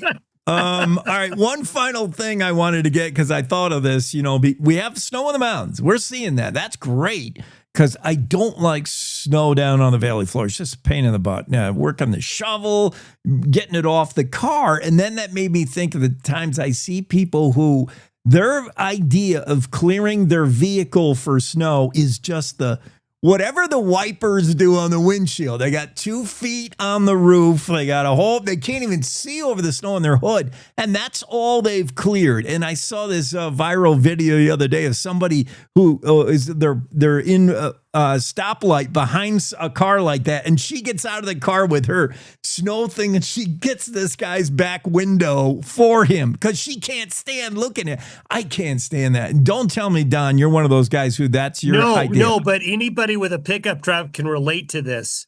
So when you get a big snow dump and you've got a fairly good sized pickup, you get your windshield clean off, you get the hood, but then you can't reach the snow on the top of the cab. So the first stoplight you go to, yes. And you can, so some people just try to take off zooming so it'll fall on the bed and give you a little extra weight back there. Yeah. You're right. It falls right down. People who drive like that, they're driving like their own snowdrift with a peephole. I'm like, no, come on. They should get pulled over. Well, no, I've seen that happen, actually. Good. So, right. Yes. Yeah, especially on the days where you're scraping. Snow's one thing, but when you have to scrape that frost, and you get that little peephole, it's like, all right, I think I can do this. Because it's hard. You're like, that's enough. You're exhausted. And you're like, okay, I can see enough now. It'll defrost as I drive. Thanks, Don. Bye-bye. Day weather forecast. Yeah, weather's crazy. It's crazy in Wyoming. We'll be back.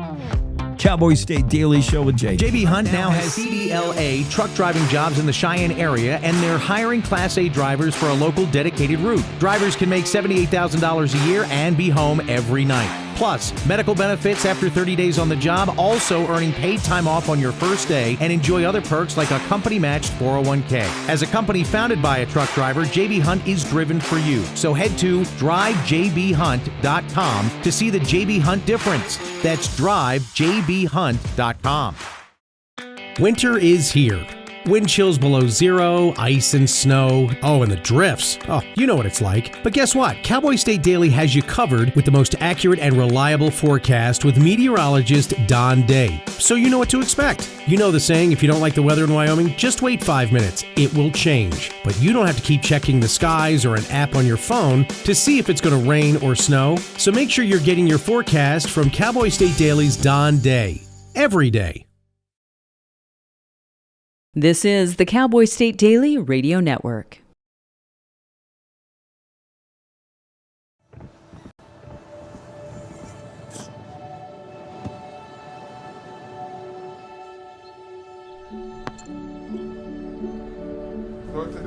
I don't remember how it started.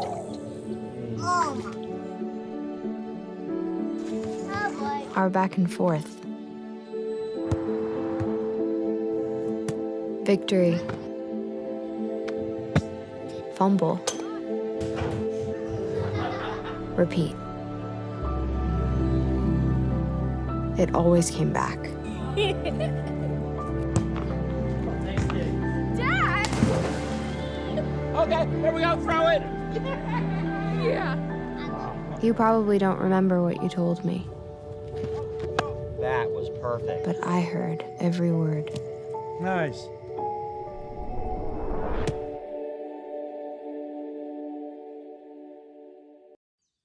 Jason, let's go see your room.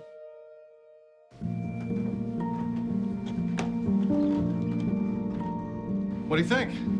We kept it a little spare, so you can decorate it how you like.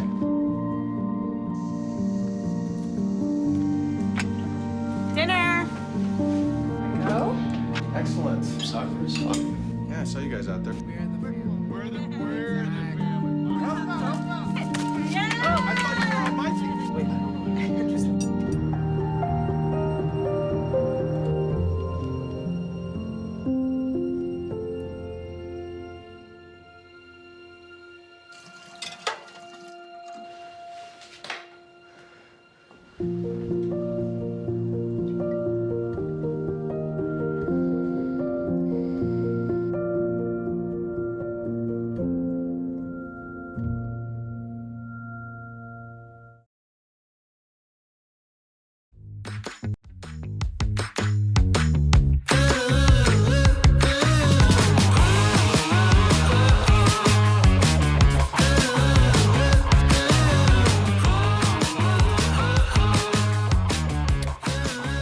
Cowboy State Daily Show and Jake. As heard across the state on several radio stations, syndicated really border to border. You're listening to us down there on the Peak in Sublette County in Pinedale. Good morning, Pinedale. Good afternoon, wherever you're joining us. Yeah, we're everywhere. KJAX in Jackson. We're on the other side of the state over there in Cheyenne. Up north in Torrington, or over east in Torrington. You can also see and hear the show on YouTube. We have a Cowboy State Daily channel on YouTube with now 29,000 subscribers, I think. We're heading for 30. Come on, join up. If you're not subscribed already to the channel, do it now. Do it. Do it. Do it.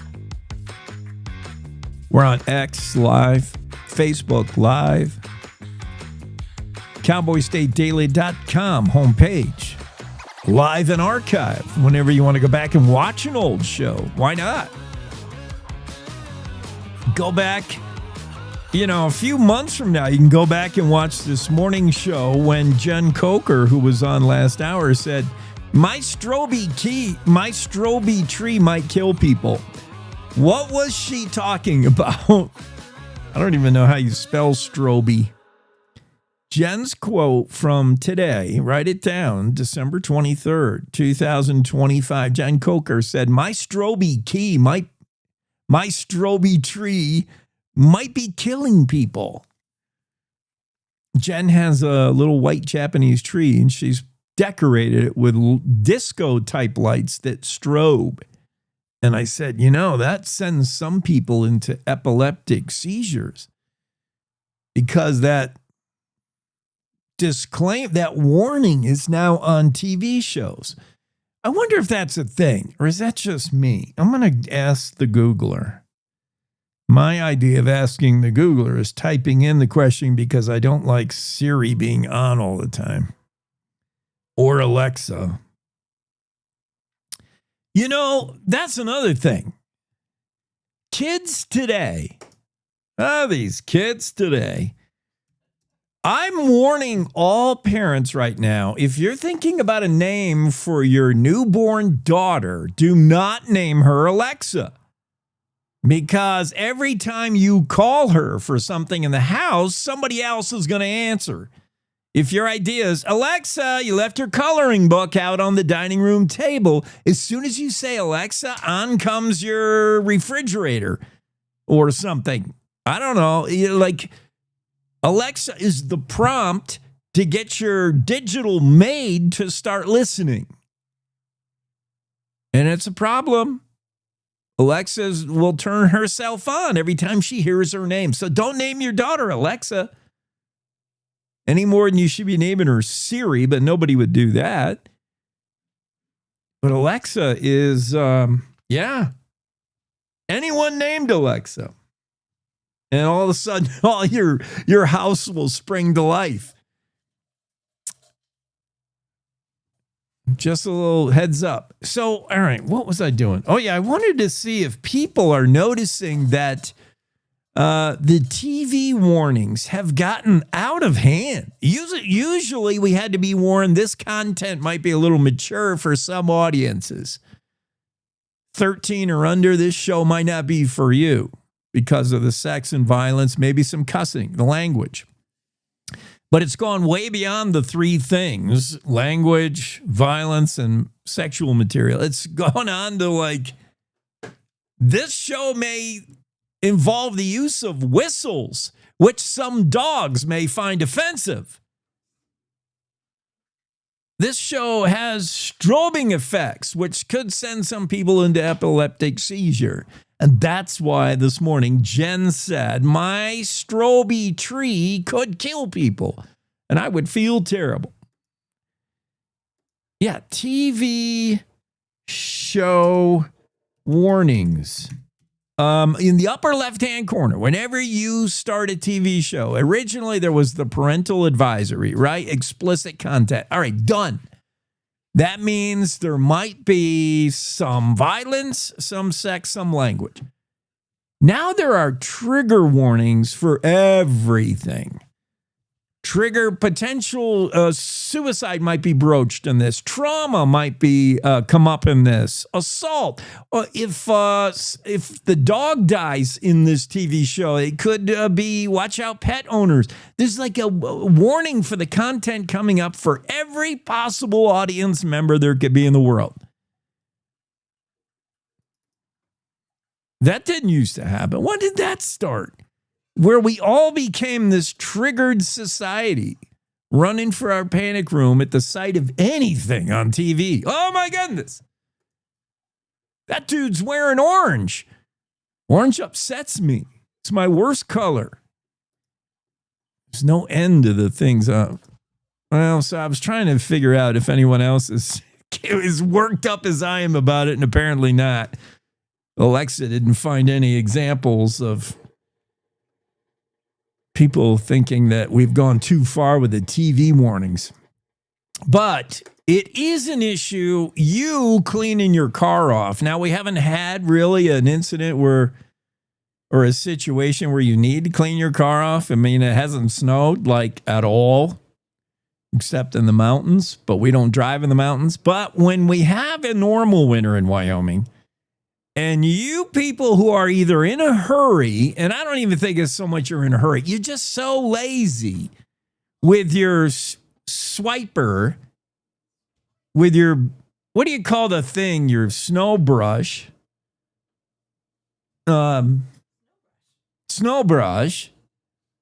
I call it. Yeah, if you can even find it. Like every November, you kind of have some situational awareness of where the snow brush is. You're like, I'm going to need that one of these days here pretty soon. And here we are almost done with December and you still haven't had to go for it. It's somewhere in the car. I don't know where. I remember it being there last winter. But some people are just so lazy with it that they, make the couple of swipes on the windshield and they're good. Meanwhile, there's feet of snow on their car. The car weighs twice it's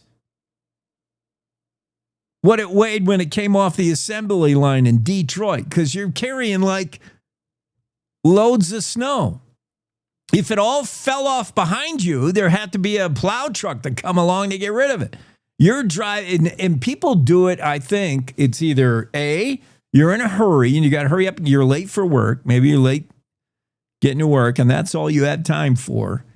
Or you're lazy and that, it's cold out. I want to get in the warm car. That's good. I made a peephole. I made a little hole and I'm going to look out that. Or you let the wipers do it. You don't even get the snow thing. You just try to get the wipers to crank that snow off. All right, good enough.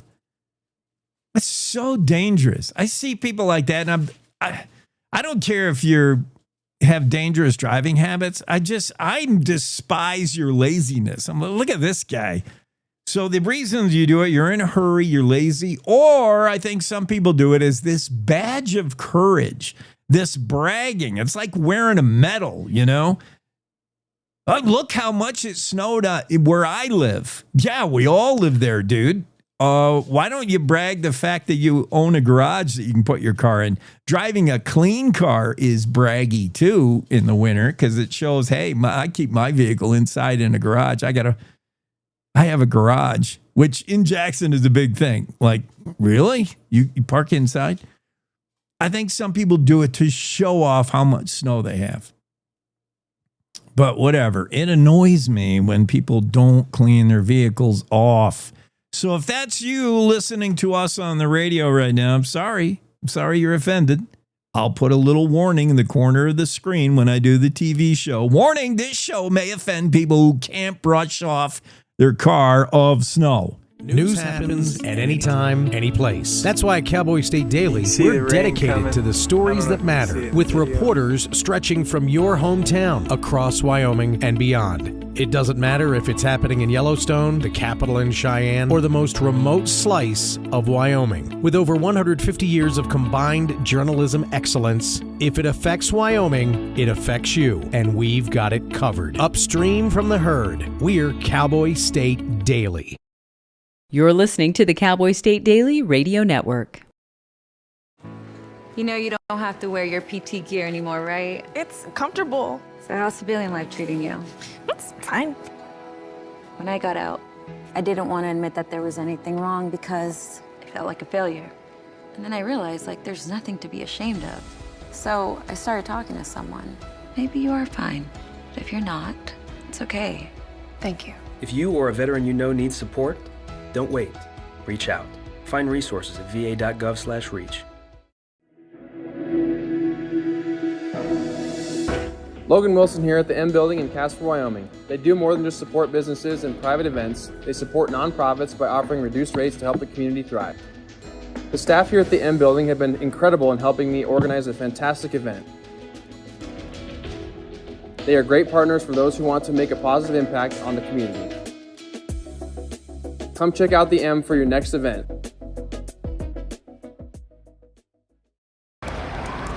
Hate is loud. It gets clicks. It gets attention. Hate, however, is actually quite small. But love. Love is the majority. Filling up something far more important than any feed. Love fills our hearts, our lives, our every day with understanding, empathy, and compassion, leaving hate to become what it truly is, a whisper.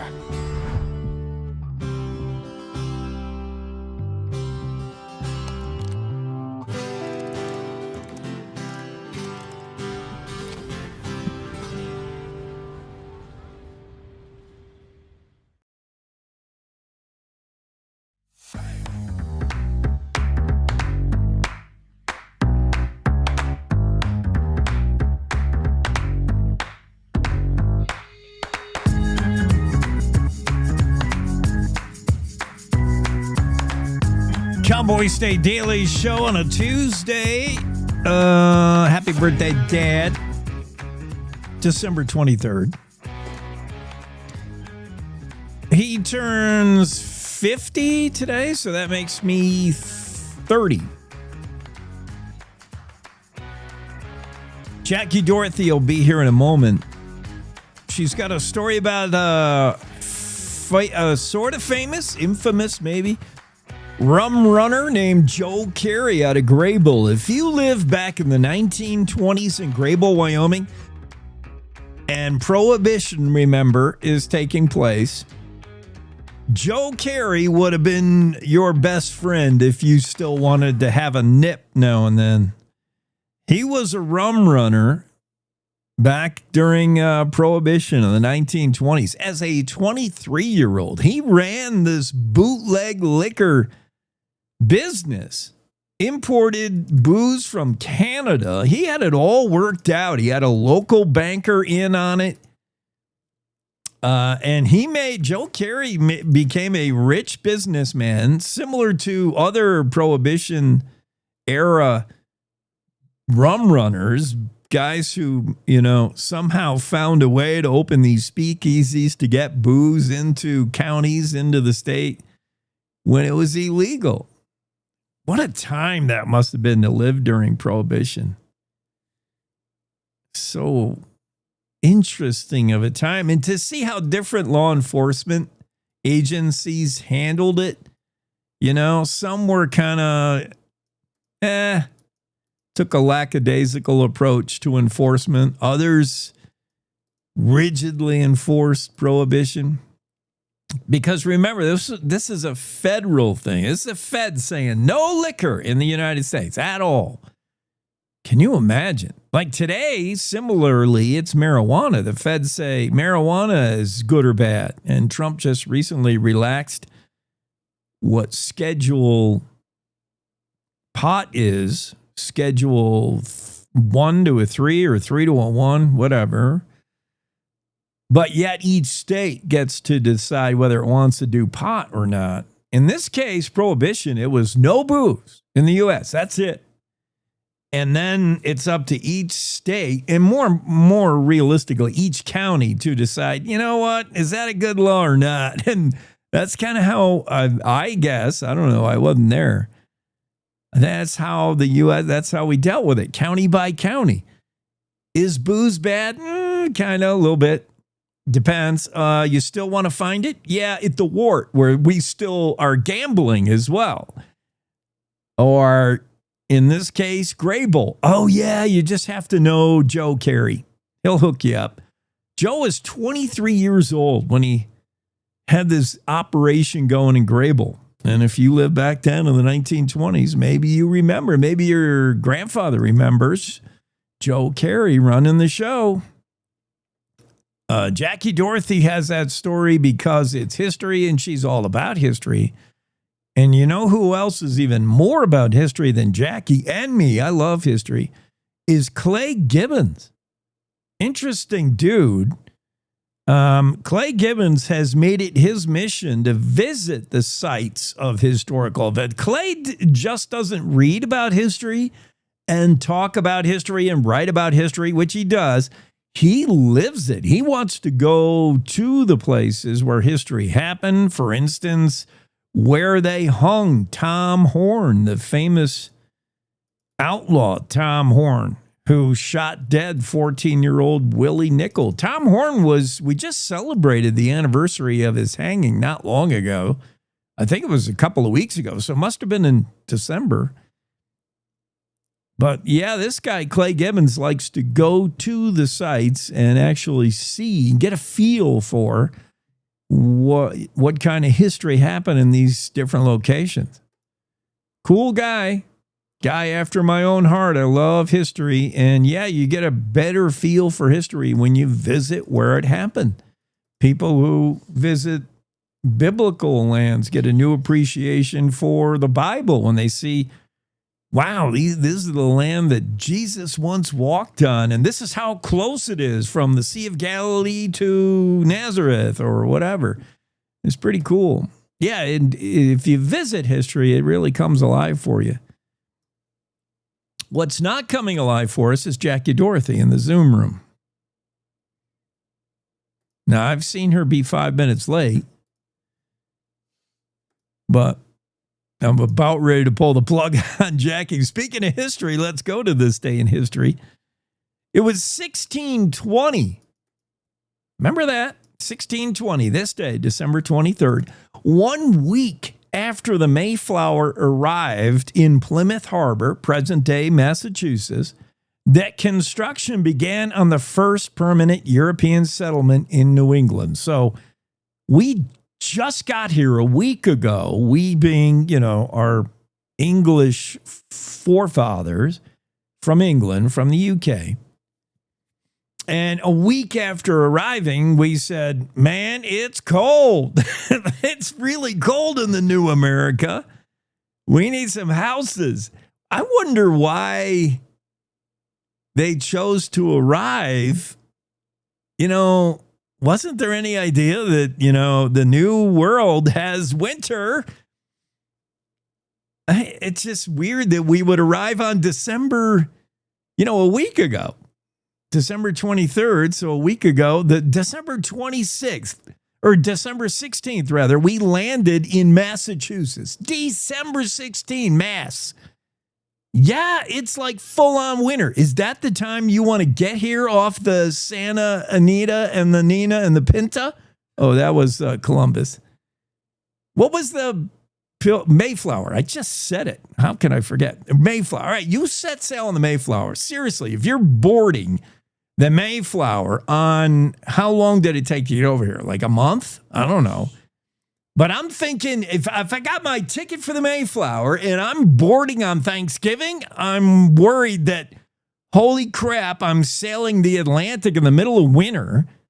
If I fall off this boat, forget the sharks, I'll freeze to death before they ever eat me. And two, if I arrive safely, it's full-on winter in this place they're calling Massachusetts, where if you saw a New England Patriots game back in the 1600s, you know it's snowing. Well, they didn't have football then, but there had to be some idea that it was winter. This is the North Hemisphere. We do winter in December, this isn't Argentina. They didn't originally plan on landing that far up. Oh, so they missed shot? That's how they ended up. I got to get my info from a first grade teacher. All right, so they were shooting for warmer climates. They wanted to land in, Cocoa Beach, but they missed it. And they got too far. Oh, that had to be a real eye-opener, man. You're heading for the new country. You're like, I'm so sick of England. The king is pompous. I don't want to live under his rule. The queen is telling us that we can only eat cake. Wait, that was a French queen, right? Let him eat cake.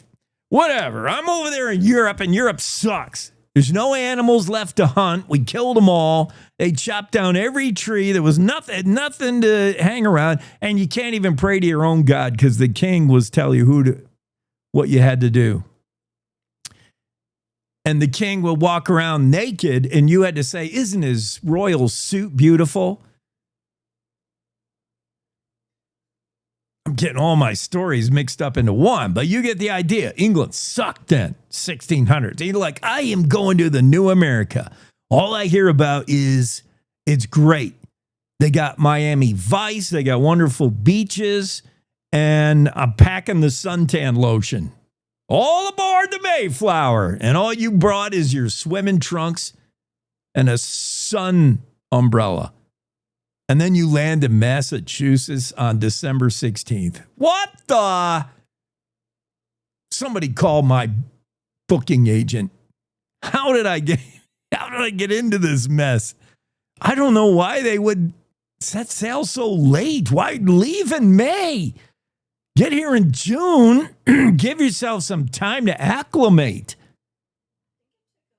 I mean, first thing you do, you arrive in the new America, get out the snow shovel, shovel your way off down the boat ramp, and start building. So this day, 1620, they had to start building the settlement in New England because the Indians were coming, and you needed to put up walls. Or the next thing you know, you have an arrow in you and you're frozen to death. That had to be tough. 1620. 1823, the poem, you know this poem, A Visit from St. Nicholas, written by Clement Moore, was first published in the Troy Sentinel. That's Troy, New York. First time you ever saw the poem, Visit from St. Nicholas. That's the one that starts, 'twas the night before Christmas, all through the house. First time you ever saw that poem, ever read it, published in Troy in 1823, this day, just 2 days before Christmas. 1889, a monument erected in Natrona County, the monument to S. Morris Waln and C.H. Strong. Both had been murdered by their guide while hunting and prospecting in the spring of 1888. Walton was from Philadelphia, Strong from New York City. They hired a guide from Denver to show them around Wyoming, Natrona County. And the guide I don't know what was wrong with the guy, but obviously he was later tried and convicted in Colorado of horse theft, but was never tried for these Wyoming murders. Monument erected this day, 1889, for the murders of two guys who trusted their guide, mistakenly so. 1913, the Federal Reserve Act signed by President Woodrow Wilson In 1926, rabbits, by the way, are in the news today on December 23rd. 1,000 rabbits in 1926 were collected, in other words, killed, massacred in Medicine Bow and sent to Rawlins in order to feed the hungry. Rabbits, 1926. In 1935, just 9 years later, 5,600 jackrabbits were killed in Natrona County. This is in the Depression era where they would have rabbit drives. They would actually drive rabbits out of the brush with sticks and kill them and eat them. Depression, 1935, this day.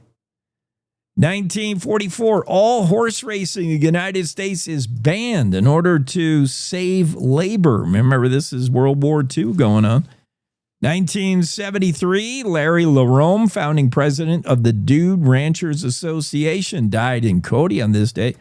3.6 magnitude earthquake outside of Sheridan on this day in 1991. And finally, in 2003, the Haddingham cabin near Kemmer, it's actually closer to Fontenelle, was listed on the National Register of Historic Places. David Haddingham lived in this tiny, crummy cabin, which I'll show you a photo of it when we come back. We're out of time now, but it was not much to it. David was looking for fossils in that area, and he's got a cabin still there today. That's going to do it for this hour. We got more. We're just halfway through the show. The Cowboy State Daily Show with Jay. It's time to take a look at what's happening around Wyoming. From the Cowboy State Daily News Center, I'm Mac Watson. Teton Pass was closed all day on Monday as the Wyoming Department of Transportation did a controlled avalanche. Cowboy State Daily's Andrew Rossi reports how a controlled avalanche works and how much snow came down the mountain.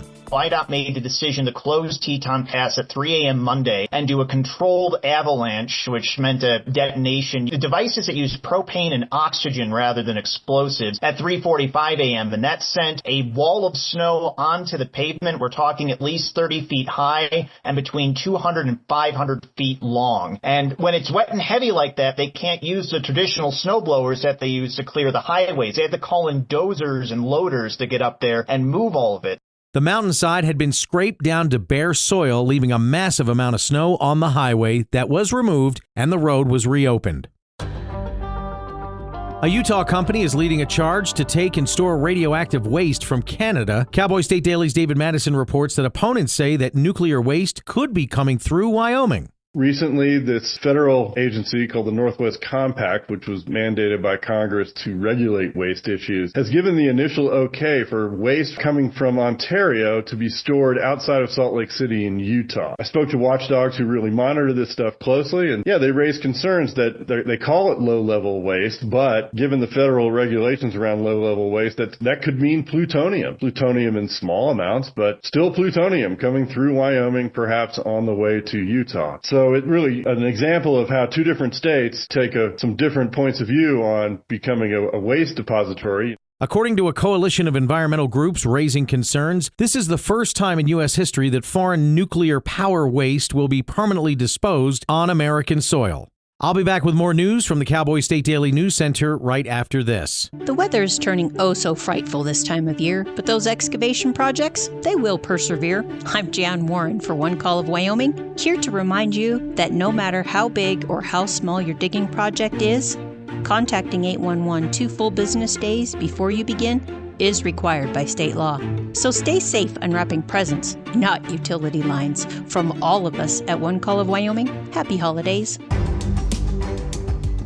Cowboy State Daily News continues now. After strong winds blew more than 100 stacked freight cars off the BNSF railway tracks near Cheyenne on Friday, crews mobilized to clean it up. Cowboy State Daily's Andrew Rossi reports that within 18 hours, the tracks were clear again. When you talk to trained people, they'll say the top priority with any derailment cleanup is to get the tracks open so freight can start moving again. So in this case, clearing everything off the site wasn't necessarily the priority. The priority was to get everything safely away from the rails so other trains could move through. And there are professional companies companies that specialize in cleaning up after derailments. So presumably the BNSF Railway brought one of these companies in. They got to the scene as fast as they could, and then they worked over Friday night to get the scene as clear as they could so freight could resume moving again. Dozens of intermodal freight cars, each carrying 2 stacked shipping containers, had been derailed, but the rails weren't the cause, as gusts as strong as 75 miles an hour were recorded between Laramie and Cheyenne on Friday. A 31-year-old Casper man accused of trying to burn down his ex-boyfriend's house and causing $200,000 worth of damage pleaded not guilty on Monday. Cowboy State Daily's Dale Killingbeck reports that 35-year-old David Wilkinson didn't spend much time in court at his appearance. It was kind of a short appearance. Wilkinson pleaded. The judge asked him, how are you going to plead? Are you going to plead not guilty? And he just said, correct. He is still in jail on $30,000 bond. The night of the house fire, Wilkinson escaped with his pet snake, then gave investigators conflicting stories about what happened. He's facing a variety of charges, including 1 count of first-degree arson. A judge has ruled that even though a 77-year-old Wamsutter trucker won an appeal in the Wyoming Supreme Court, the state can keep $54,000 it found in his car. Cowboy State Daily's Claire McFarland reports that Ronald McEulin claims it's his life savings, but the state showed it was drug money. The catch is that the standard of proof isn't as hard in the civil case. So rather than like the beyond a reasonable doubt standard that the state would have pursued if it wanted to convict him of being a drug dealer, for example, that's softened in the civil case to clear and convincing evidence. McEulin was sentenced to 20 days in jail plus a year of probation. And that's today's news. Get your free digital subscription to Wyoming's only statewide newspaper by hitting that daily newsletter button at cowboystatedaily.com. I'm Mac Watson for Cowboy State Daily. You talk to... In every family, small conversations can make a big impact. I grew up on tour with my parents. Kind of different, but we bonded over music just like other families do over sports, camping, or other interests. And we talked. Little everyday conversations from silly to serious that built a foundation over time. Honest conversations, like when my dad shared his experiences as an alcoholic. Your honesty about that part of your life gave me a sense of integrity that I wanted to uphold in my own life. And I was so grateful that you and Mom had become these sober, stable people who were always there for me. I wanted you to know from someone who's been in recovery more than 30 years now that hard work is what creates success, not alcohol or other drugs, whether it's music or anything else. I said it a lot, and I'm glad you took it to heart. Talk, they hear you. For more information about talking with your kids about underage use of alcohol and other drugs, visit underagedrinking.samhsa.gov.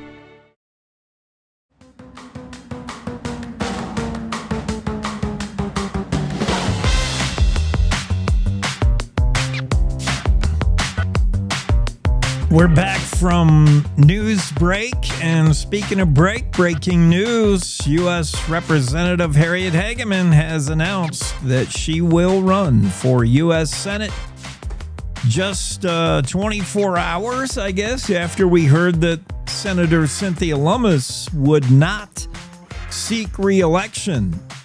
Yesterday, we were talking about Senator Lummis saying, it's been so hard this term.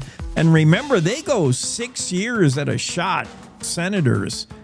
And she said this last term has taken it all out of me. It's exhausting. Probably the first 5 years were okay. It's this is last year.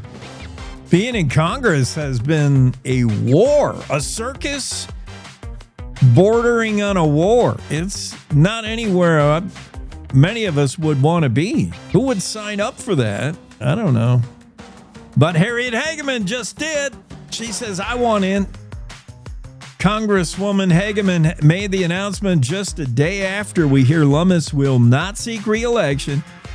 Harriet Hageman today, really, we're breaking news. Today, announced her intention to run for U.S. Senate. And I speculated with Mac Watson yesterday that would probably be where she would head.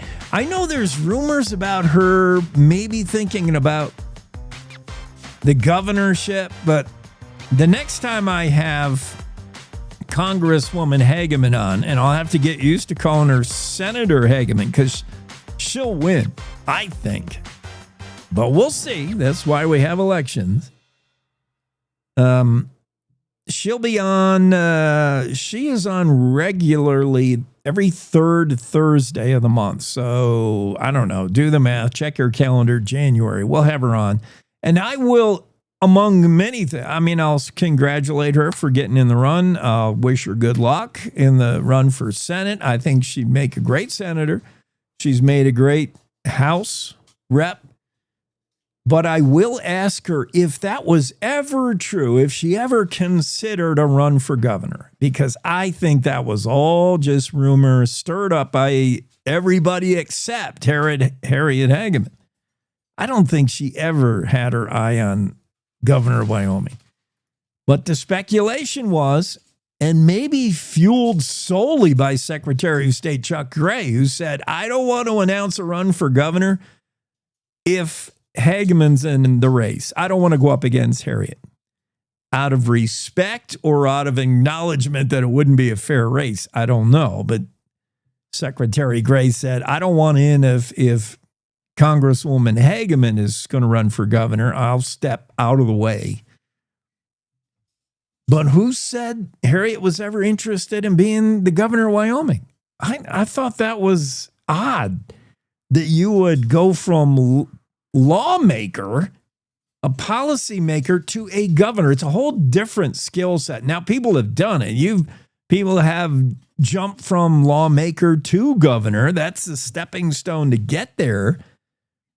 You're a state rep. You're a state House rep. This is your baby steps. Your path to governor in Wyoming, pretty much established, is you maybe are a committeeman, whatever that is. Honestly, I watch these committeemen. They all go to the Republican or the Democratic Party and they vote on their policy platform and they do a lot of harump. Maybe you're a precinct committeeman.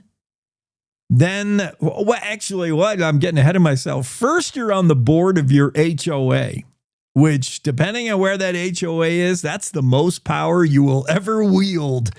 You could become president of the United States. You will not be more powerful than your one vote on the HOA board. Oh my goodness. Some HOAs are flat out Gestapo. Can't park this in your driveway. Can't have this colored mailbox and mow your lawn already. That's your HOA's job.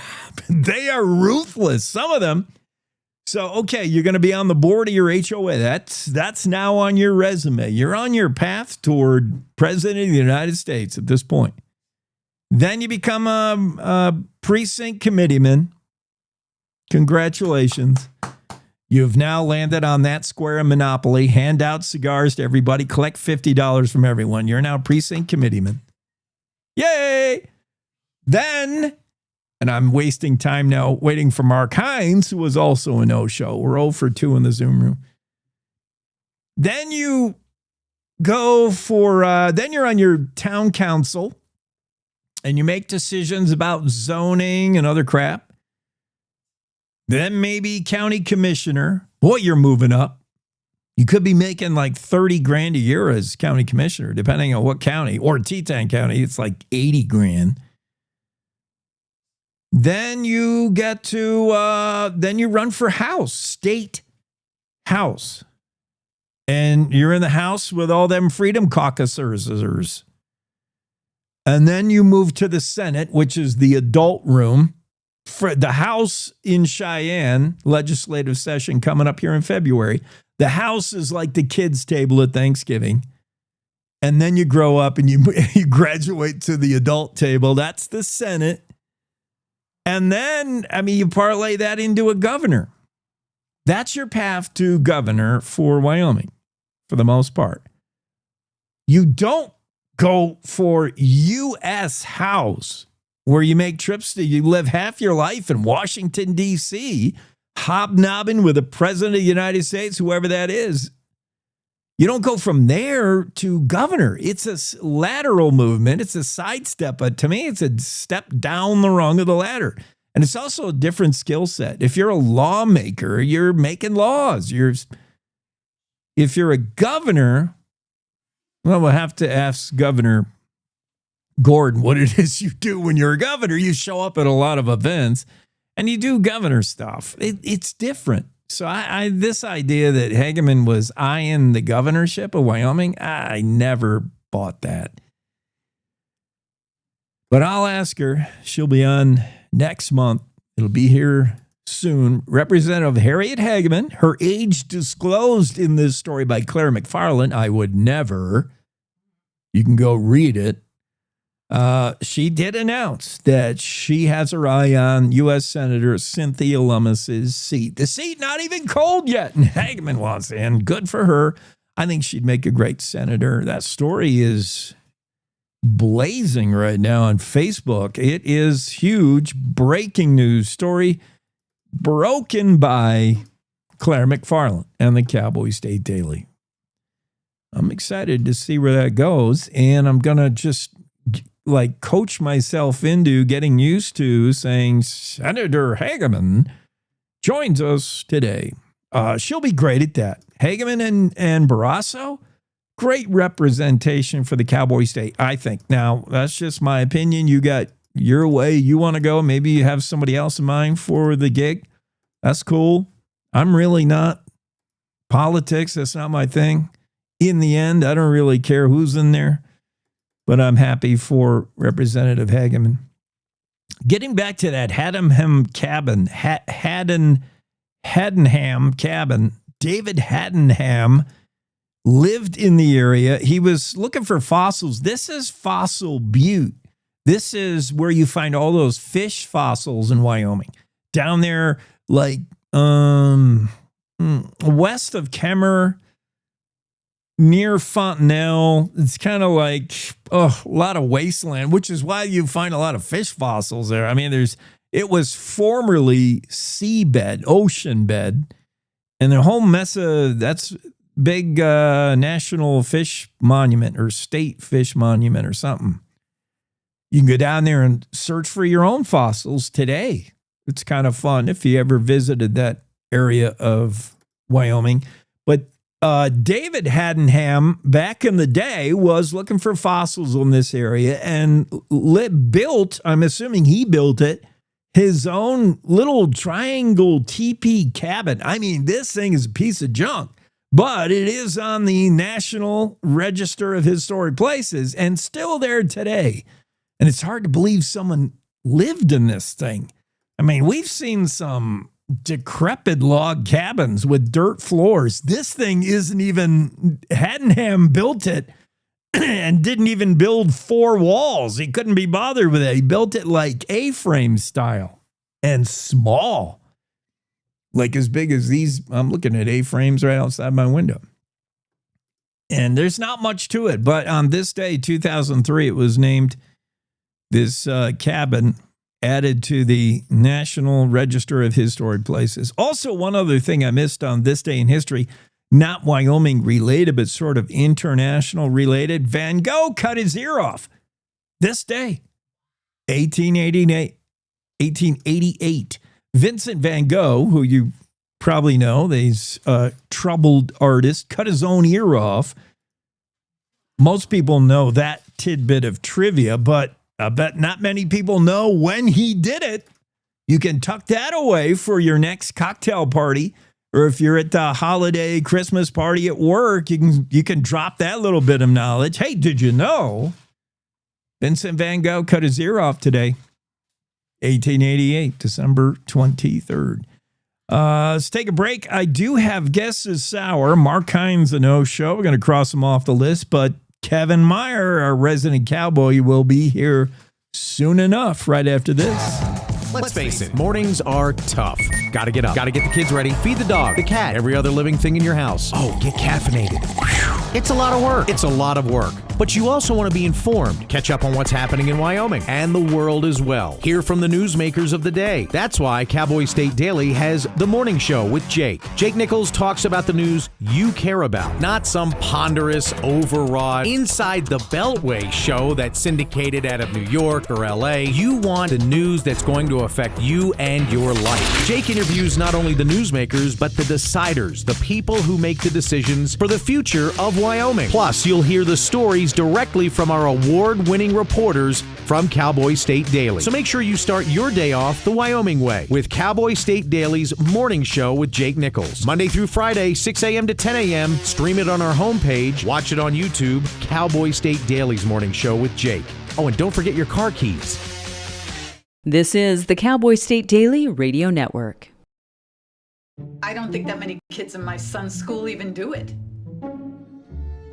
He makes fun of his friend who vapes. He would never try it. She's into soccer. She's on the honor roll. She's just not the type. No way. No way. No way. No way, my kid would never vape. Get your head out of the cloud. Today, nearly 8,000 kids will start vaping. Maybe even yours. Learn about the dangers at talkaboutvaping.org.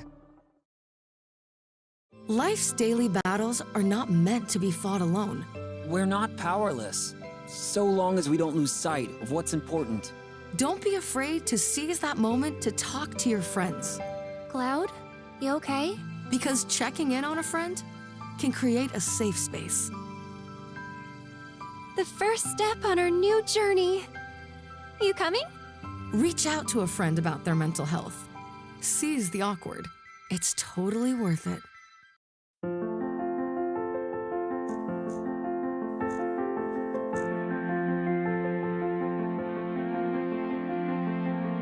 There are a lot of words I would use to describe my daughter. Kind, strong, hilarious.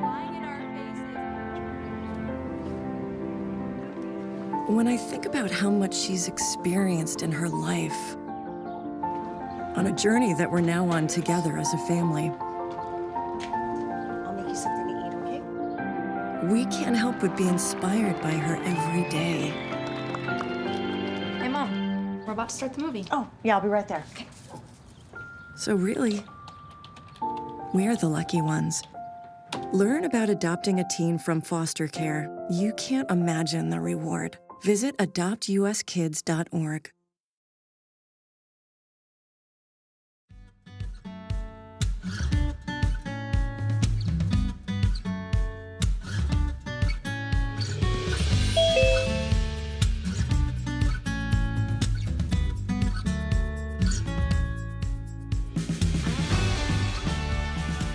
I'm reading a story in the Washington Post. Yes, occasionally I read the Washington Post because I'm fancy like that. Isn't that a country song? There's Kevin Meyer. He's with us. Nice shirt, Kevin. That's very festive. Well, with the kind of weather we're having around here, I figured it's time to go ahead and break out the summertime shirt again. Yeah. Surprised the hat's still on your head. It's been windy and it's been warm. Douglas, you going to be warm today? Pretty warm, right? 50s, I think. Well, this morning at 5 o'clock, it was 51. I'm not sure what it is right now, but it's very pleasant. I'm not sure how fast that temperature is going to be coming at us today, but I know lately we've been doing pretty good with that. But I'll take it. I'll take it. I don't need a white Christmas. I've had plenty of white Christmases. Yeah, I'm the same. Snow's just in the way. It's bothersome. Yeah, I could do without it. Leave it in the mountains where we need it, but how fast the weather gets here. The weather's going to be getting to you, like 40 miles an hour. I'll wave as I drive by you later today. I'm on my way to Minnesota right after this show. Well, good. You'll get really good gas mileage. Yeah, with the tailwind. Mm-hmm. I'm looking forward to that. I'm going to drive with the doors open, just let my sails unfurled. And Not only is that going to help, it'll clean out all that clutter in the cab. Right. I'll leave all the Yoo-Hoo bottles and the Snickers wrappers somewhere along Highway 20. So, here's what I wanted to ask you. We got to cover a lot of things. Sports, politics, and then more sports. Balloons. I love that thing you sent me. That is crazy. Yeah, we're gonna segue from NIL, name, image, likeness, money in college sports, to balloon spending. You watch how we navigate this. But I wanted to ask you about Myers in Douglas. Your last name Meyer. We know this kid Owen Meyer, the football star for the Bearcats. He's pretty good. I've heard of him. Yes. What about Justin Meyer, the basketball player? Who's that? No relation. Okay. Jaden Meyer, the track star. No relation. Interesting. A lot of Myers rolling around Douglas.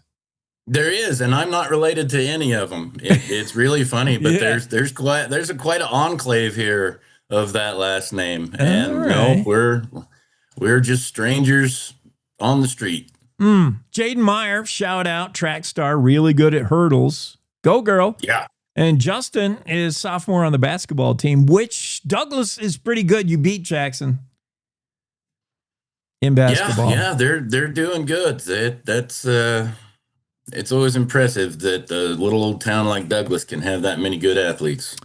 Yeah, it is a kind of a little town, and yes, they're very good in sport. Always got a good football team. Okay, so the Chiefs suffer through one losing season, and just like that, they're thrown out of the state. They're leaving.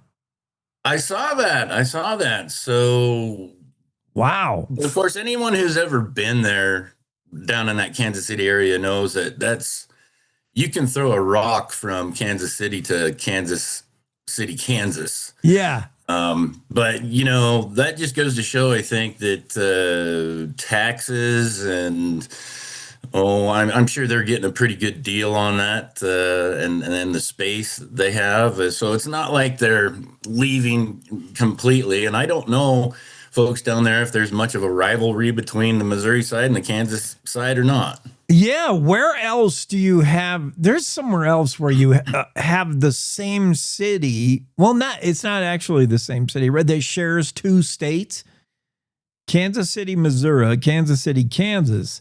The Chiefs are leaving Arrowhead. They want a new stadium, and they're choosing to go out of state to the next state, but it's a short trip. I mean, they're not going to burn even a quarter of a tank in the U-Haul moving. It's just... Well, look, it has worked for the New York Giants and the New York Jets for years and years and years. They play in New Jersey. They don't even play in New York. And I know that they have a lot of tax benefits from going across the river there. So I imagine that. I didn't read the entire article. I just kind of skimmed through it. But what really surprises me is Kansas City wanting to go to the domed stadium, because that's always been a big home field advantage to them. The cold, the weather, Kansas City, especially this time of year, is not a place you want to go play, especially in the playoffs. I never really think of it as weather, but yes, you're right. They do have weather. They've had to learn how to play outdoors. Well, you read more of the article than I did. I saw Chiefs leaving state. I'm like, wow, one losing season, these fickle fans. So we didn't make the playoffs once and you're kicking us out of the state? But no, that's not how it went. See, I have to read more. I only get, the first sentence and I've already formed my opinion. That's kind of how I roll. In the headline, I saw a $4 billion indoor stadium. Oh, that is that stadium better do more than just host football games. Yeah, that's pricey. Oh, I mean, I don't know. Maybe that's normal, but that seems like a lot. Okay, so in this case, the Chiefs' departure from Arrowhead and the state they're in is not so much the stick, it's the carrot. Somebody's making them a fancy new stadium in the next state. But that is weird how Missouri and Kansas share Kansas City. And I remember as a little kid being very flummoxed by how could Kansas City be in Missouri. Right. Right. That doesn't make sense. Yeah, there are a lot of things that didn't make sense in school. All right. On sort of that related note, football. Let's go to college football, where the talk of the day is NIL, the name, image, likeness, the idea that we're paying our college athletes. What could possibly go wrong once we decide to pay them? I still can't believe we got there. It's had enormous implications that I think maybe we didn't see coming, which includes teams jumping out of their conference to go to another one. And it's included players where now you watch a football game and you see this kid who's a redshirt freshman, like a freshman, and then they have to tell you what schools he's been at previously. Like, he's a freshman and he's 26 years old and he's already played for 5 schools. You're like, what? Yeah. What kind of sport is this? I've read some stories and heard some stuff about there's some high school kids, 5-star recruits. These kids, are big time athletes, getting big time schools into bidding wars and being an incoming freshman quarterback that has never proven anything on a college football field, getting paid $4 million. Yeah. And like Deion Sanders, the prime coach of Colorado, once said, and this was back when he was at Jackson State, where are these images of these kids? They're getting the NIL money, but you're not seeing any advertisements with the kids. And that was basically how this was set up was, the colleges are making money off their jerseys. They're making money off pictures of the kids on posters and playing cards and stuff like that, or trading cards. Yeah. So you should get money from that. Well, now it's just turned into we're going to pay as much money as we can to get the best team that we can. And then at the end of that kid's freshman year, if he didn't like the coach or he didn't get enough playing time or he's just being a bratty 19-year-old kid, I'll go get $4 million from another school. Yeah. This is the road you head down when you take one step in that direction. When you say college kids, they're not pros. They're college. They're not yet playing a professional sport. They're not signing a contract with a professional team for X amount. They're going to school, presumably, to earn a degree, a sheepskin, and they also happen to play a sport and be really good at it. I don't understand how they think they're worth all, how name, image, likeness even happen. Really? A school is getting rich off their quarterback? Really? A video game featuring a college player? Like, I don't see all this great income derived off a player's name or their image or their likeness. I don't see whatever lawyer argued that. Boy, that's a stretch. And that's got us down this path of, having to pay to play the game and how much it costs to pay athletes to play for your college football team. And boy, how much money you're spending on balloons at your college. You shared this with me. Pretty eye-opening. 2024 balloon spending by school. D1 football teams and how much they spend on balloons. Balloons. Yes, you heard that right. And see, when I saw this, I thought, man, I believe that we have just unlocked the secret to what is going to make Wyoming football, make the Pokes great again. I mean, we are just 5-6 figures away, and I don't know how many thousands of balloons that would be, from being back in the Sugar Bowl. I mean, look, Texas spent $170,000 on balloons. Yeah.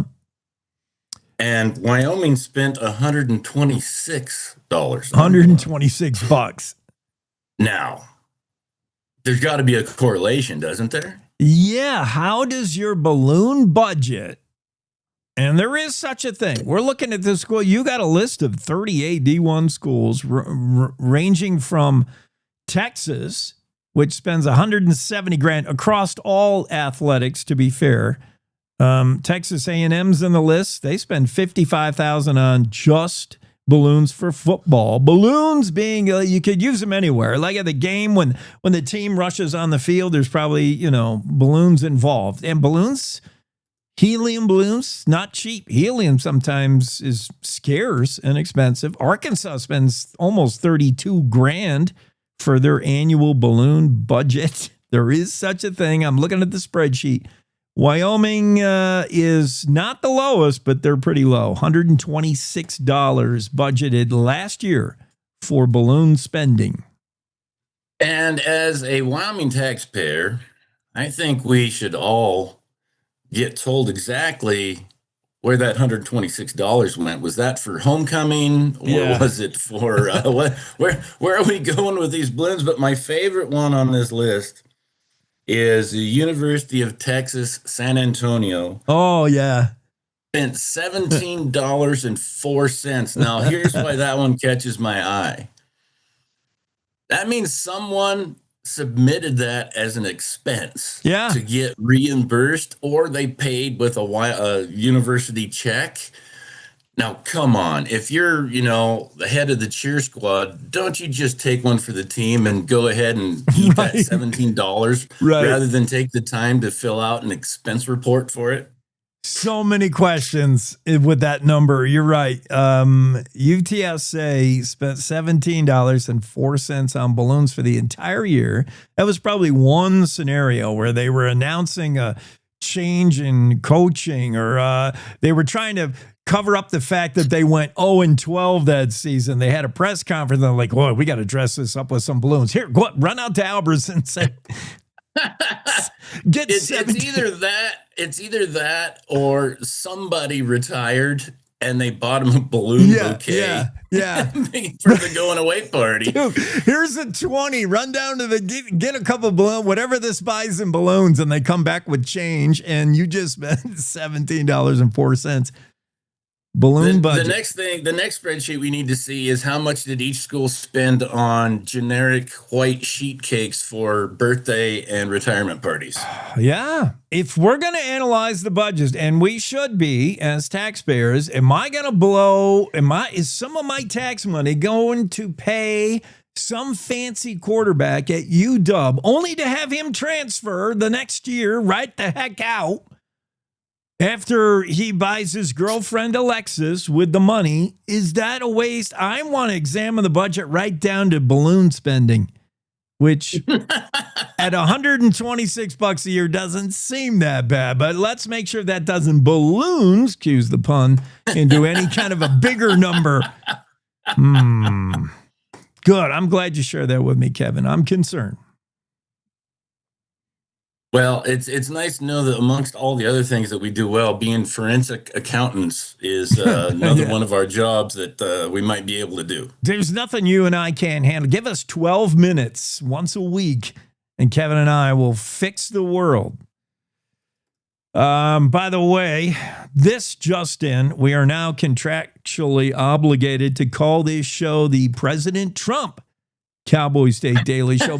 President Trump has now renamed everything, Kevin. The Kennedy Center, the Palm Beach International Airport is now Donald J. Trump International Airport. RFK, where the Redskins used to play, now the Commanders, that's going to be renamed Trump Stadium.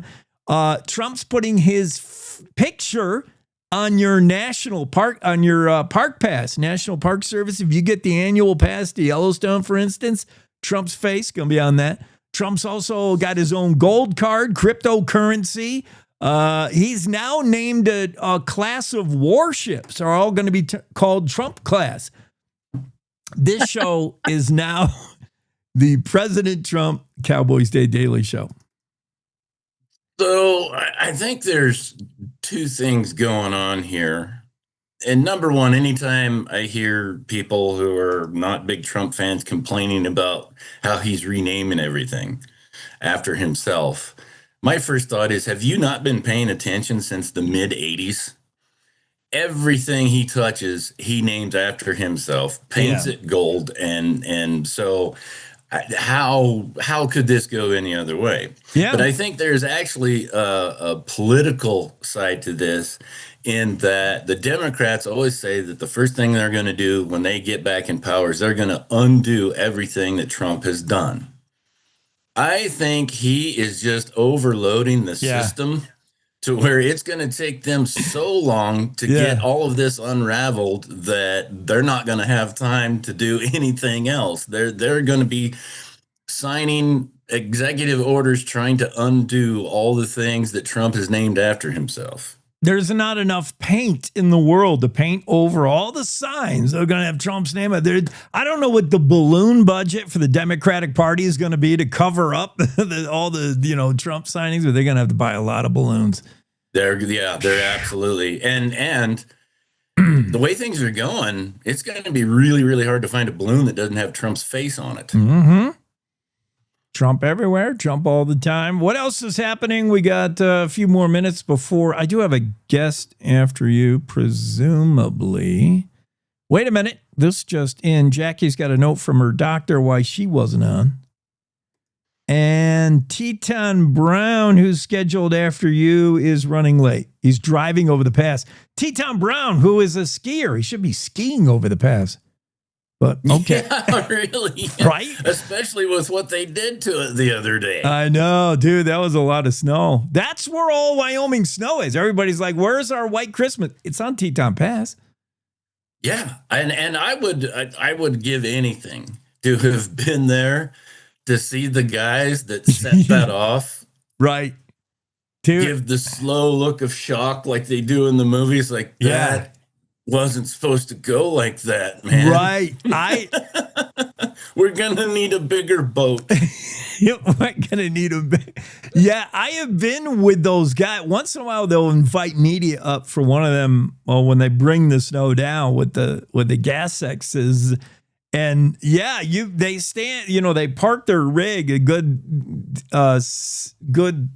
size away, space away.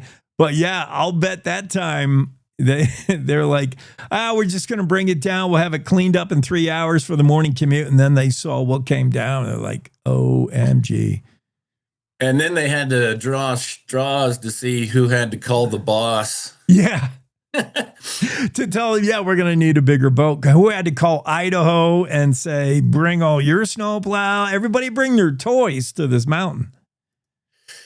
Oh, yeah. And it reminds me of the old Bob Newhart comedy deals where he would act like he was on the phone. I can imagine that phone call. Hey, boss, remember how you wanted us to set off that avalanche up there on Teton Pass? So here's the thing. No, it went good. It went good. It went really, really good. But you know how you were thinking that maybe we'd have the highway open later this afternoon? Yeah. Yeah, about that. Hey, could you send a front end loader out here? Yeah. And do you have the number of Idaho Highway Department? Because, I was just going to call and wish them Merry Christmas. And, no, it's no big deal. No big deal.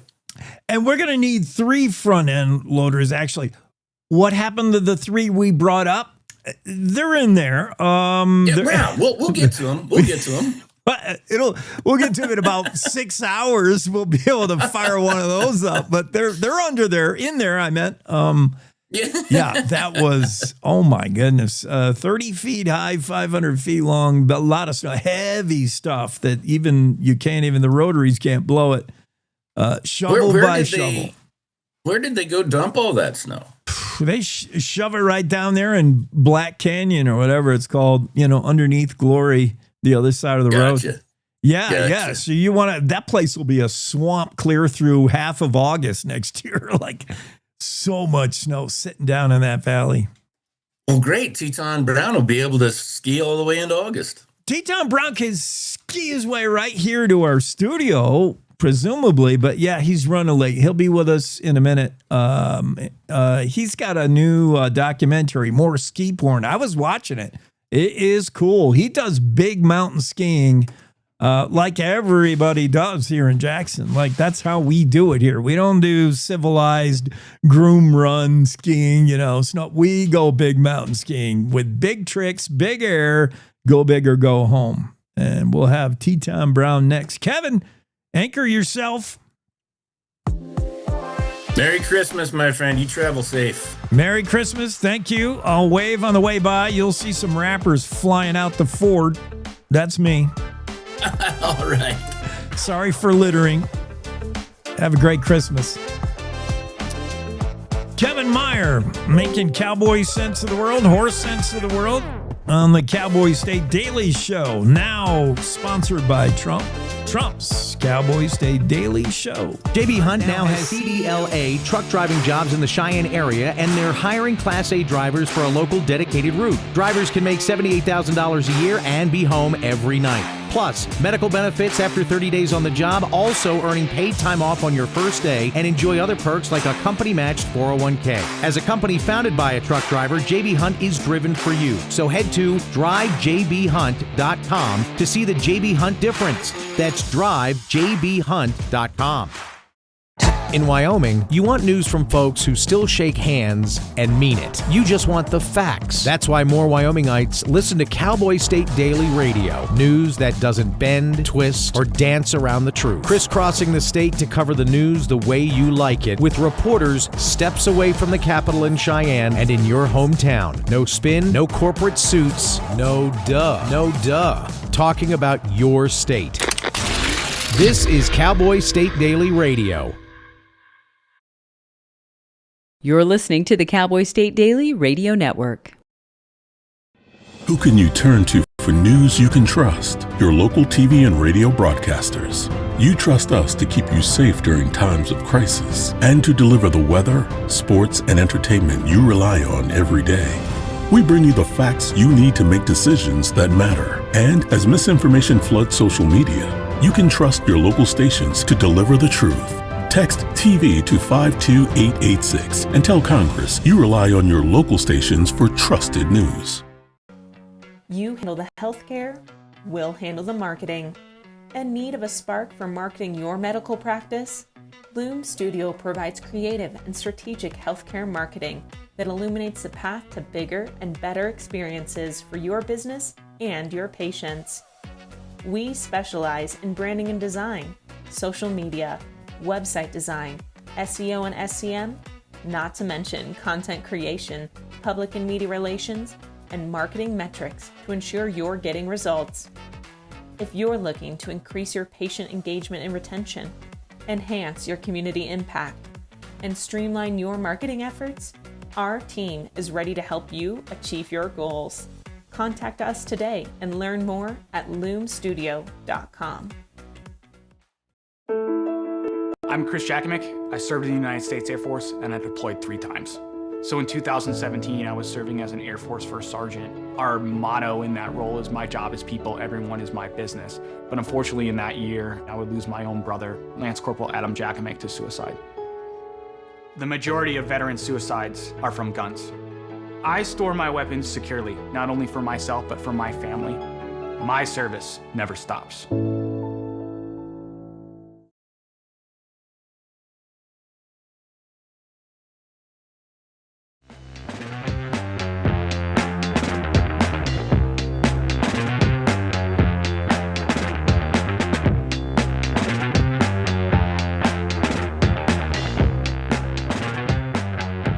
We're back to it. Cowboy State Daily Show with Jake. Teton Brown should be here shortly, although we may move him to next hour. I'm not sure. Teton Brown. He's a filmmaker, big mountain skier in the Jackson Hole areas. Interesting documentary he's got out now, just flat out powder skiing in the backcountry. It's so cool. It's, if you know Teton Gravity Research, TGR, it's kind of a TGR thing. Just a short 15-minute documentary he's put out. It's skiing Alaska. Yeah, Teton Brown. How he holds down a living here in Jackson where it's super expensive, and then skis when he can, makes movies, makes films about skiing. His latest is called Clean Slate, where Teton Brown went skiing up there in Alaska in Thompson Pass, right? Is that where he was? Famous. Yeah, Thompson Pass, which is in the middle of nowhere, but it's pretty popular with popular with skiers.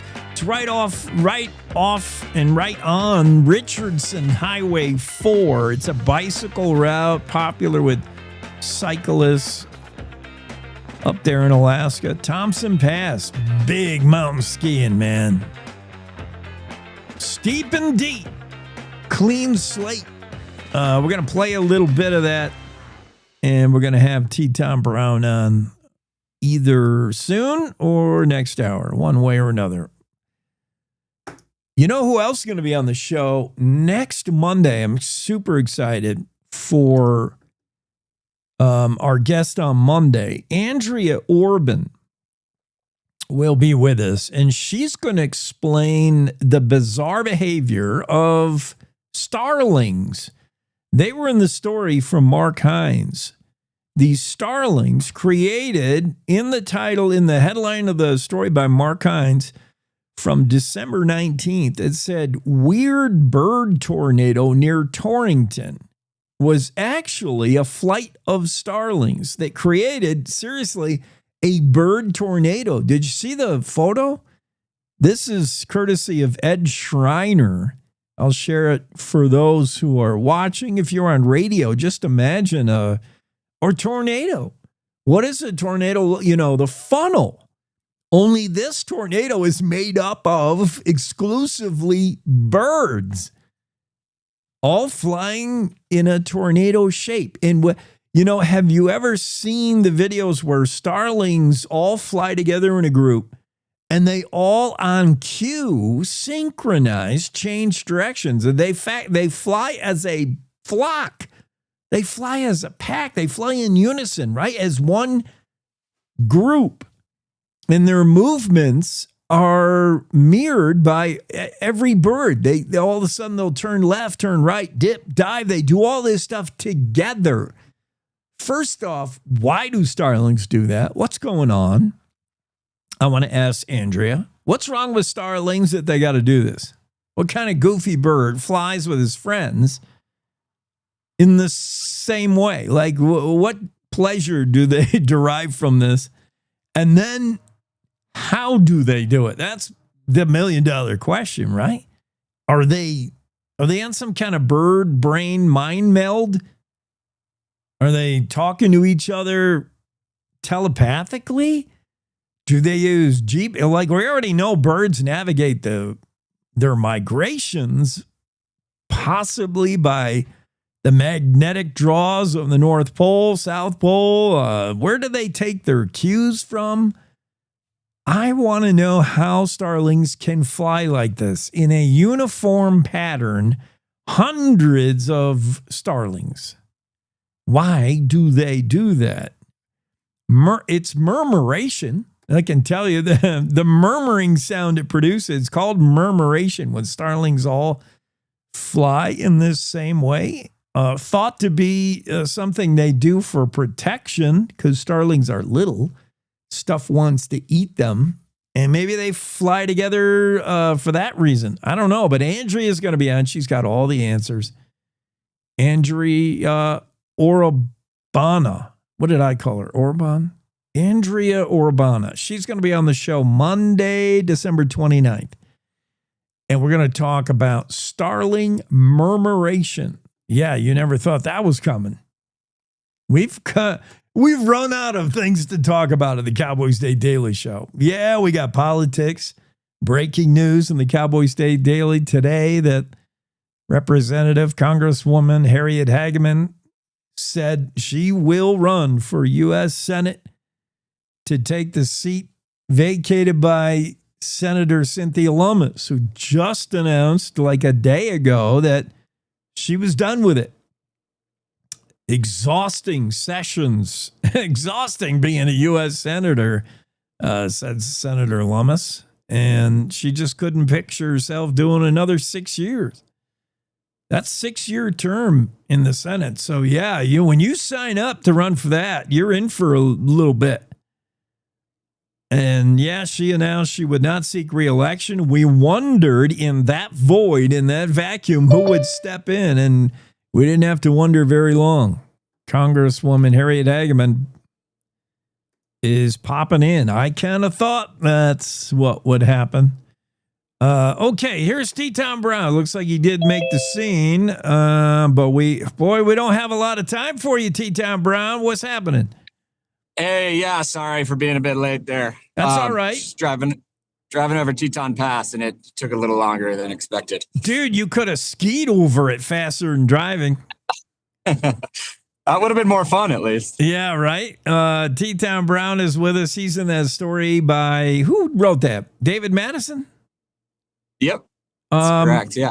Yeah, great story introducing us to this guy. He lives in my neck of the woods. We know how tough it is to couch surf and make a living here in Jackson. You got to have 5,000 jobs. You've worked at like every restaurant there is, but that's just to fuel your passion, which is skiing. You're a big mountain skier, man, and watching a little bit of Clean Slate. Ooh, I feared for you. You must have a orthopedist on speed dial. I'm somehow able to kind of avoid injuries for the most part. I think I've gotten good at falling, and I'm also not a huge guy, so little tree doesn't fall as hard, I guess.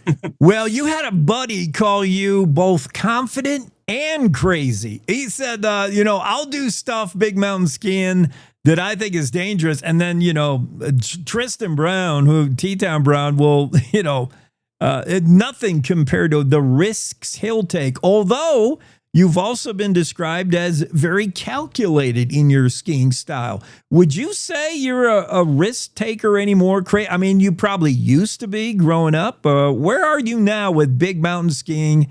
And what would you call it? Is this like crazy dangerous skiing, or do you know exactly what you're doing? Yeah, that's a good question. I think definitely when I was younger, I would take more risks. I think since I've been skiing for so long, I've got a pretty good idea of where my line is. And I'm always pushing it. And I think it's fair to say as I've gotten older, I've gotten more calculated and know where to like draw the line a little sooner to avoid injury. But I think it's kind of just really knowing like where your limits are as an athlete, what you're capable of, constantly pushing the line a little bit to like know exactly where you need to taper off. But yeah, I mean, like I do feel comfortable in dangerous situations, and I think that allows me to probably push it a little further than some other people. It probably also sharpens your focus. I mean, anybody who's skied knows, you're probably not paying as much attention to the bunny run as you would if you're, in the black skiing a diamond, or, all of a sudden you get laser focused, man, when a slightest fall could be hazardous. We're talking to Teton Brown. I want you to tell us growing up how you got the name, but first, let's go to talk about Clean Slate and how it is you've not yet skied Alaska until then. You've been everywhere. You skied everything, big mountain, both internationally down in Colorado. Like, you've skied it all. You headquarter yourself in Jackson Hole, where there's no shortage of backcountry. Teton Brown has been there, skied that, and has the Sick Bird Award to prove it. How had you not been to Alaska? Yeah, that's a good question. I mean, I'd gone there for a speed race back when I was a ski racer in high school to Alyeska, but I hadn't done like the backcountry, like epic spine skiing lines. I think I was kind of just waiting for an opportunity. I was kind of waiting for someone to invite me up there and pay for a heli trip. And it just kind of hadn't happened yet. And so, last year I was like, all right, I got to take matters into my own hands and go up there. And I was kind of initially planning on trying to do some heli stuff at the beginning, but, you know, I ended up just taking up a snowmobile instead. And you're able to kind of do a lot of the same stuff a lot cheaper. And it's kind of just like a thrill in itself, just being out there on the sleds with your buddies and just being kind of like more immersed in the mountains. So, yeah. Well, this ski trip is documented in on film, Clean Slate from Teton Brown, his skiing of Thompson Pass up there in Alaska. It is ski porn at his finest. It's pretty cool. You know, you and I share one passion, and it's not skiing. I mean, I'll ski, but not like you, dude. I'll live through you in the documentary. But we like to research stuff on Google Earth. You look for your next challenge by getting deep into Google Earth at a cup of coffee and saying, oh, that looks cool. I would love to go there and do that. Yeah, it's a great way to get ideas. And also just, you know, when you spend a lot of time in the mountains, you know, you get to appreciate the landscapes and stuff. And so it's kind of fun to just, sit down and just comb through Google Earth, different zones that you're interested in going to. And it helps you like find ideas. And, you know, you call up your buddies and you're like, hey, should we go like do a camping mission in like these mountains? And you drop a pin and send it to them. And it's a lot of fun. Yeah, so as a kid, your parents moved you from Germany to Ketchum, Idaho, Sun Valley. They're skiing right there. You were training skiing, big mountain stuff. You skied in Colorado. You skied in New Zealand. You've done it all, and you've done it all not in front of camera. Like today, it's video or it didn't happen. You know, everybody has to do something on camera. You did it in a day where it was real big mountain skiing. It was big air, big risk, big. It's different today, I think, a little bit with TGR and everything's got to be documented. But I'm glad you documented this Clean Slate. Thank you. Yeah, I have a blast doing it. And you're right. It is a little bit different than it was. The cool thing about this day and age is it's kind of easier for athletes like myself to do independent projects. Like the TGR movies and stuff are still awesome, but I really enjoy like seeing smaller projects that athletes put out that shows kind of like their whole winter. And Friday to Eastern Point, here to remind